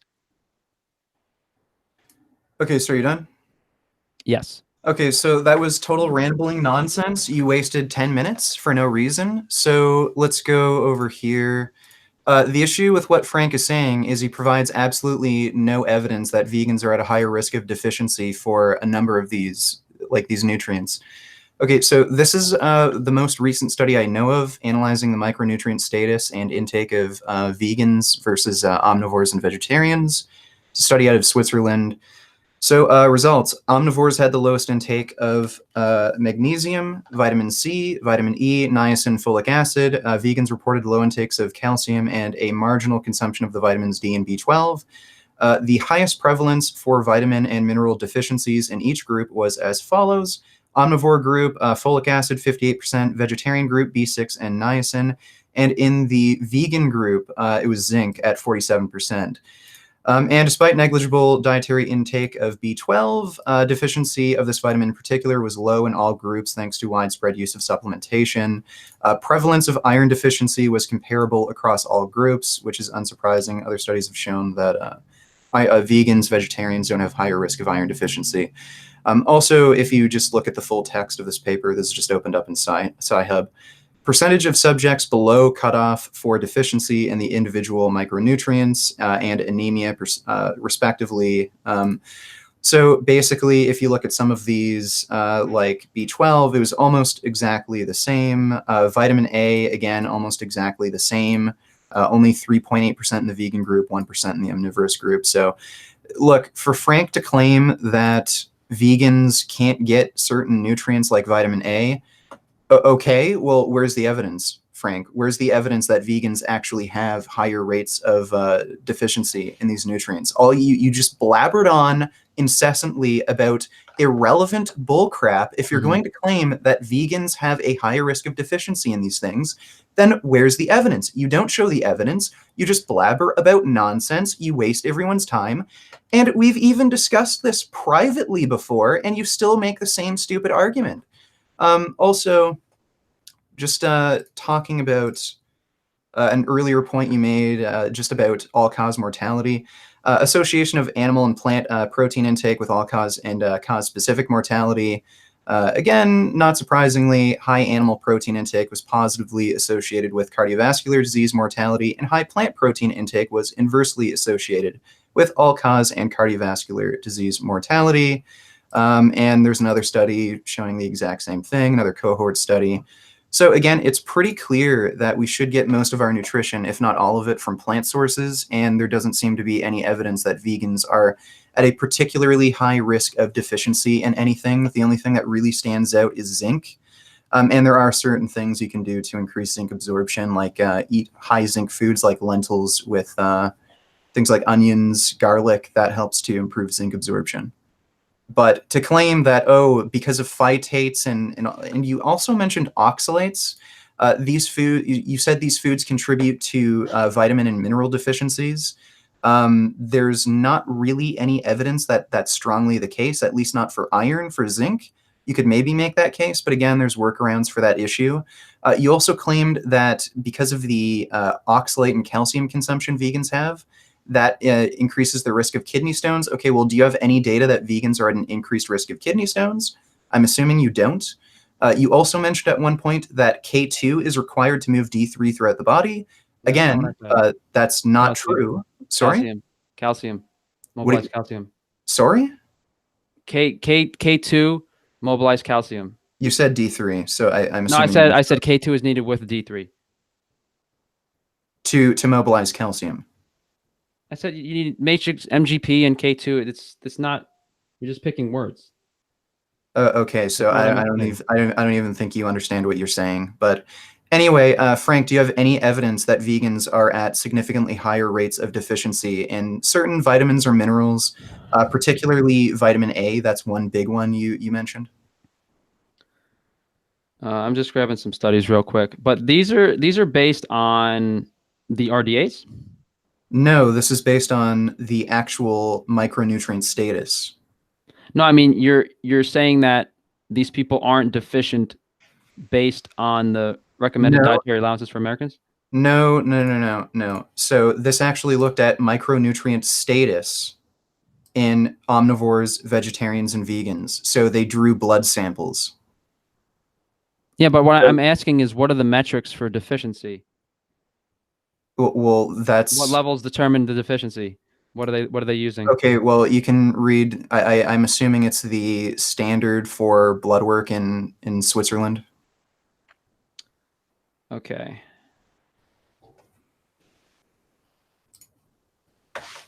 So, do you have any data showing that vegans have a significantly increased risk of vitamin A deficiency? Vitamin A deficiency? No, I can show you 5 mechanisms that literally No, prove no, that no. absorption I of. don't care about mechanisms. That doesn't matter. Do you have any evidence that shows vegans are at higher risk of vitamin A deficiency? Do you want me to? I mean, I made my point on the vitamin A absorption. Well, no, do you want me to didn't. take a No, you minute to didn't. show? I literally don't care about mechanisms. Show me whether or not So vegans have higher risk of vitamin A deficiency. why don't the mechanisms of how your body absorbs carotene matter? Because it doesn't matter if vegans aren't at a higher risk of vitamin A deficiency. So show us whether So or not who is dictating that they're vitamin A deficient? deficiency. Who is dictating that they're deficient? You are claiming that vegans cannot get an adequate amount of a certain No, I nutrient. mean, like, who determines what level of vitamin A means deficiency? It doesn't matter. Show me any study It where does that is matter. reported. Show me any study where that is reported. My point.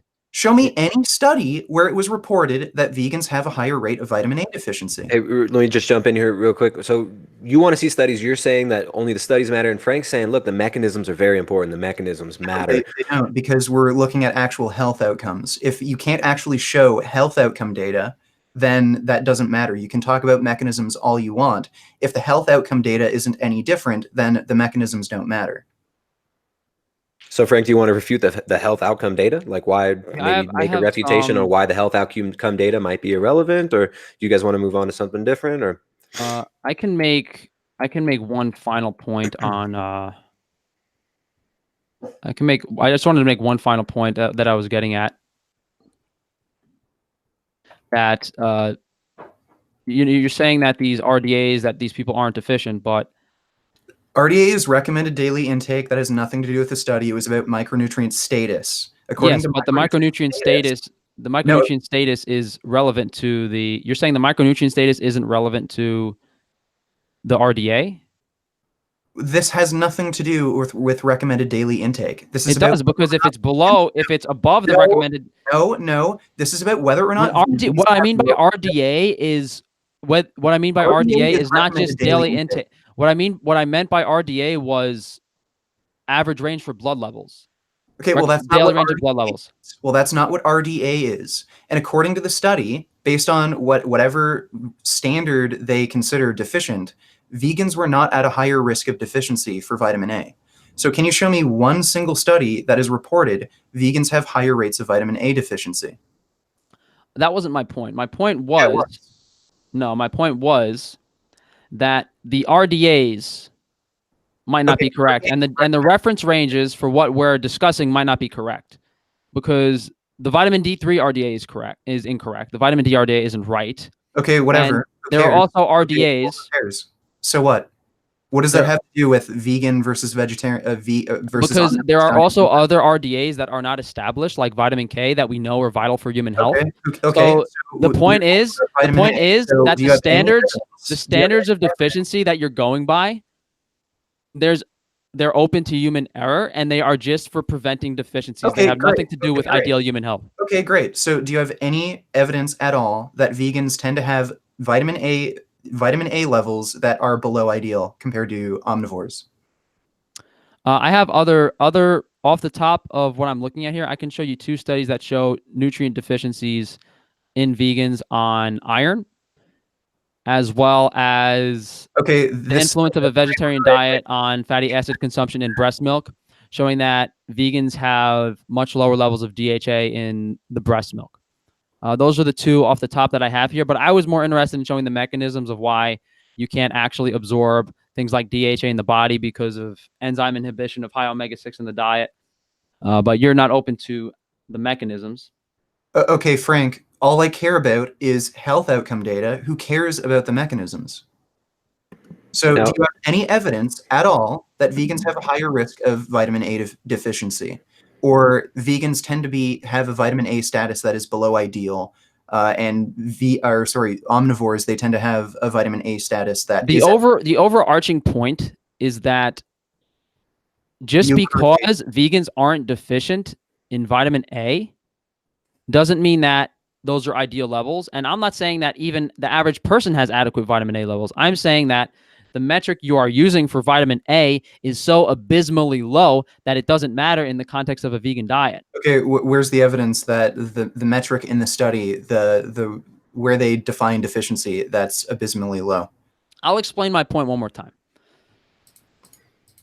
You didn't make a point. Like, I did make a point. I went over the conversion rates of carotene. I went over that they're inhibited by gene polymorphisms, and that I also went over that the flavonoids and the antioxidants inhibit the enzyme. Where's the health data? So you're saying if I drink antifreeze and it converts to oxalic acid in my body and I die, that's not a mechanism that matters? I just have to show the outcome that I died? That's a health outcome. What do you mean? Frank, we're not talking about antifreeze. We're talking about vitamin and nutrient status. Well, no, I mean, oxalic acid is why you die from antifreeze. Okay, so if I eat broccoli, am I going to die? Because it's the same thing as antifreeze? Like, the point is the toxicity of oxalates in the the body and what they do. Well, broccoli broccoli is very low oxalate. Spinach is very high oxalate, but broccoli is pretty low. How about this, Frank? Can you show me an association between bean and legume consumption, which is really high in phytates, and increased risk of all-cause mortality? Can you show me? What you would do is I can probably find a study showing you. Can you show me any research showing an increased risk of all-cause mortality from eating green vegetables like spinach? There's been somebody, just to interject, Richard, have you seen there's a study about a guy who did die from eating, it wasn't rhubarb, it was sorrel. He ate sorrel soup. He was a diabetic guy, he had very low kidney function and very chronically high oxalate levels, and he died from eating sorrel soup. So you can definitely die from the oxalate. I've also heard of some like Asian woman like hearing of some weird cleanse, and she ate like 10 pounds of raw bok choy or something, and she died. Yeah, so right, so it can happen. Those are fringe cases, but I mean, let's look at health outcome data again. Frank, can you show me any link between consuming these high phytate, high oxalate foods like green vegetables, beans, legumes, and increased risk of all-cause mortality? Well, guess what? Here's a paper from The Lancet, huge meta-analysis. The Lancet. We got the rich billionaire vegan girl funding the studies. Yeah, quiet. So here's a meta-analysis from The Lancet, Carbohydrate Quality in Human Health, a series of systematic reviews and meta-analyses. What they found was, after this included 135 million person years of data from 185 prospective studies, 85 clinical trials with 4,635 adult participants. What they found was fiber intake massively reduced risk of all-cause mortality, type 2 diabetes, and even certain forms of cancer and also heart disease. So these high fiber foods like whole grains, oats, beans, lentils, green vegetables, they're all associated with decreased rates of all-cause mortality, including heart disease, diabetes, cancer. So if these foods that are so high in anti-nutrients, oxalates, are so bad for you, why can't you show me any health outcome data showing that eating these foods increases risk of all-cause mortality?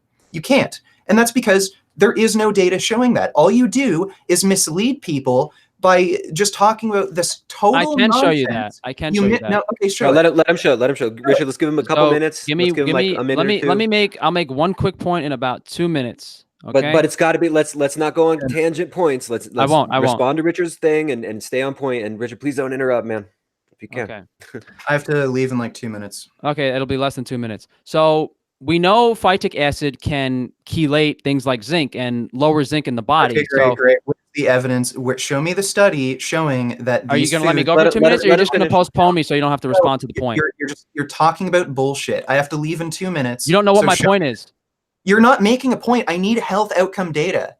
Anything Hold that on, comes let out him- of your mouth let is him make a completely point. irrelevant. Show Let me him the make a- research. Richard, let's let him make the point. I have a You study I'm shouldn't going to even show. talk. I'm You explaining this shouldn't for the even chat. talk. I'm not explaining this for you. I'm explaining this partially for the chat as well. We are not the only people in this conversation. Frank, you shouldn't even be talking. Just find the study and put it on I have a screen. study I will show right now. Phytic acid inhibits zinc absorption, zinc deficiency, infectious disease, and mortality in the developing world. Great, not health outcome data. Great. Hold on, Richard. Let's. I'm gonna mute you for a second. Let him finish, Okay. Richard, please. Okay. Dude. No, I'm done. The debate's over. I have to leave. I have to get work done. So thanks for having me. That's not health outcome data, Frank. I'll just say that. I asked you to show. I asked you to show I asked you to show data showing consumption of beans, grains, legumes, nuts, seeds, green vegetable consumption, if that's associated with all-cause I'm sorry, mortality. I don't just read abstracts and studies. I actually try to You didn't do understand that. what So goes on in the thank you. body. So thank you. You failed. Thanks. So thanks for the debate. Are you, Richard? Whatever. Are you done? Hey, man, Yeah, do you I'm have a closing done. statement before you leave? Do you have a closing statement? No, there's no closing statement. Frank is like, you're ridiculous. You lie. You make up bull crap. So thank you for this. But yeah, it was great debate. You made a fool of yourself again. So thanks. How much do you actually weigh? I weigh 225 right now. So you get down to 100.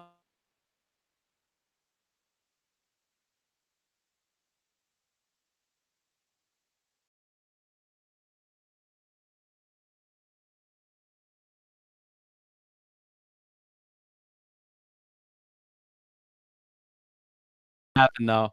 Well, I'm sorry to see Richard leave. Vegan Gains, thanks for coming. To be fair, people are saying that he rage quit, but let me be fair. As a fair moderator, Richard told us at the beginning of the debate that he had to go. He said he had to meet with a client at he has to 4 go o'clock. Yeah, he did say he had to go 4:30. So, Richard, thanks for hanging out. I don't think that was a rage quit. Just for everybody in the audience, I got to be fair to Vegan Gains. Frank, you want to make some closing statements and respond to his points? What was he saying about at the end there? He was saying he wants to see a study proving that phytic acid and that the anti-nutrient contents in vegetables would result in negative health outcomes. So what I'll do is I'll summarize my thoughts on the whole. I don't want to just beat up Richard after he's gone, but you can make your point. And then challenge him to a fight, dude. You guys come down to Ecuador. You could do it bare knuckle. There's the laws here are very lax. You guys could you guys fight to the death if you want. I mean, we got a roost. We got a cockfighting arena right up the road from me. We could. I'm sure they'd love to see a good old gringo blood sport fight. So, go ahead, Frank. The only negative thing about the whole debate was he kept dragging me back into these points on studies that he wanted to talk about, as opposed to refuting the points I made. And I mean, I could have done a better job at staying focused to my points. Overall, I wanted to show, the evolutionary aspects of, from the practicality of the climate and the food access, the digestive system. I wanted to explain the appeal to authority. They just did 12 eggs are bad and cholesterol's bad for you studies on all the medias. Like, it's going to be on Monday. It's going to be crazy. My point was that, government guidelines aren't necessarily what we should be looking at. Pretty much logic and reason. And he didn't really want to entertain any logic and reason. He wanted me to specifically show him a study that says phytic acid will give you heart disease, which is completely ridiculous. But if I show that phytic acid inhibits calcium, magnesium, iron, all mineral absorption, and in addition to that, these minerals are inhibited, and then you show a study saying zinc deficiency causes these issues, which causes mortality, you can pinpoint things together and show mechanisms in the body of what your points are. But if he's not willing to entertain the mechanisms or have me explain them, and this is not a study. These are literal genes and enzymes in the body that perform metabolic functions. Okay, so Frank, you're talking about the mechanisms. He's saying mechanism doesn't matter. I want the study that shows the outcome. You're saying, dude, the mechanism does matter. And that's where it ended up at the end there. So maybe if there was a second debate, you guys would, actually have to hash that out and go further into that. Why am I hearing an echo? Are you getting an echo from me, Frank? It was just real quick. Not anymore. Okay. All right. Well, anyways, yeah, man. Frank, thanks for hanging out, man. What's the weight that you say he's got to reach to fight you? Well, I honestly, I would fight at like 130, so that wouldn't really be fair. Yeah, it's like 80, 90 pounds. If he got down to like in the ones, for me, because right now I weigh like 145, so I think 160 would be fair. But anything more than that, it's kind of questionable. I don't know. That's what people would have to determine. Because if I was actually a boxer, I would probably fight at like 125, 130 pounds. What if you just did like a street fight? You know, like you guys can bite, you can use nails, you can scratch, you can, you know, my Italian buddies with baseball bats. Does that count too? and he can bring his friends with other weapons as well. I mean, you guys want to just do an old school brawl? Just have a brawl? Just Broccoli yeah. spears and straw suits of armor. I mean, we'll see what happens, but I guess that's it, guys. We got Frank here. Vegan Gains had to go. He told us he had a hard stop at 4:30. It's now 4:30. Frank, thanks for coming on, man. I guess you've got a post-fight debate, or not debate, a post-fight stream on your channel. You guys can find Vegan Gains channel. It's called Vegan Gains, and then Frank's channel is Frank Tufano, Tufano. Thanks for coming on, Frank. It's nice talking, man. No, of course, this was good. We'll definitely, maybe we'll do this again, but we'll stay strict to the debate format for the. Well, it's really hard because when I mute somebody can also unmute them. I didn't know that. Yeah, yeah. I have to know you can mute them. So maybe we got to figure that out next time. So I was muting him a few times and he unmuted himself, which was unfortunate. But you know what? I did do that to him in his debate when I felt like he was filibustering me. But anyways, hey, it was fun. It was entertaining. You guys in the chat. If you think Frank won, type Frank. If you think Vegan Gains won, type Vegan Gains. If you think my rooster won, type my rooster. So Frankie boy, take it easy, man. Thanks for coming on. You were a sport, and you adhered to the rules, and you were respectful, and I think the audience appreciates that. If you guys want to do it again, I guess I would moderate again and do my best to keep it even. Richard, Vegan Gains, thanks for coming on, man. Sorry, a couple times I did jump in and make some points. I get excited about these topics and issues. I wasn't trying in any way to sway the debate in either way. I think you guys both made your points. I think next time it would be good to have a vegan moderator as well, so he can make points against me. And what about I'm trans vegan, so I mean, as a trans vegan, I'm pretty sure that I can do that. I mean, unless you're a trans vegan. Only thing. I apologize, guys. I butchered the Bruce Buffer announcement at the beginning. I'll do it again on my live stream if you guys want to see it again. I just wrote the script up in the wrong order and I completely botched it. But next debate, legit Bruce Buffer impersonation will be on 100%. And he'll do the whole debate in his tux next time. Only if I'm outside sweating my guts out in the summer. I'm inside, man. It's kind of hot up here today. We got humidity and I'm freaking sweating. But I'm out of here. I gotta go. Frankie, thanks for hanging out, man. We'll do it again sometime. If you guys got any other requests for future debates, I'm thinking we're gonna get Bobby's perspective and John Venus on here soon. We'll see if both of these guys will come on. They can have a nice civil talk, and we'll see what's going on with that. Frank, who do you want to debate? They definitely want Frankie boy to moderate a debate. What a shit show that would be, guys. Who do you want to debate, Frank? Who do I want? I'll debate anyone. I don't care as long as it's fun. As long as it's fun. As long as they don't interrupt me and as long as they don't interrupt me and they actually acknowledge what I'm saying. But hey, what are you gonna do? If you guys aren't doing anything, I will do a live stream discussion of this with my Bruce Buffer impersonation after. So he's gonna do the whole live stream in character as Bruce Buffer. No, I'm not putting the tux back on. I will do the announcement though. I'll do the All right, guys. This has been another crazy debate. See you guys next time. Glad you enjoyed. Peace. All right. That's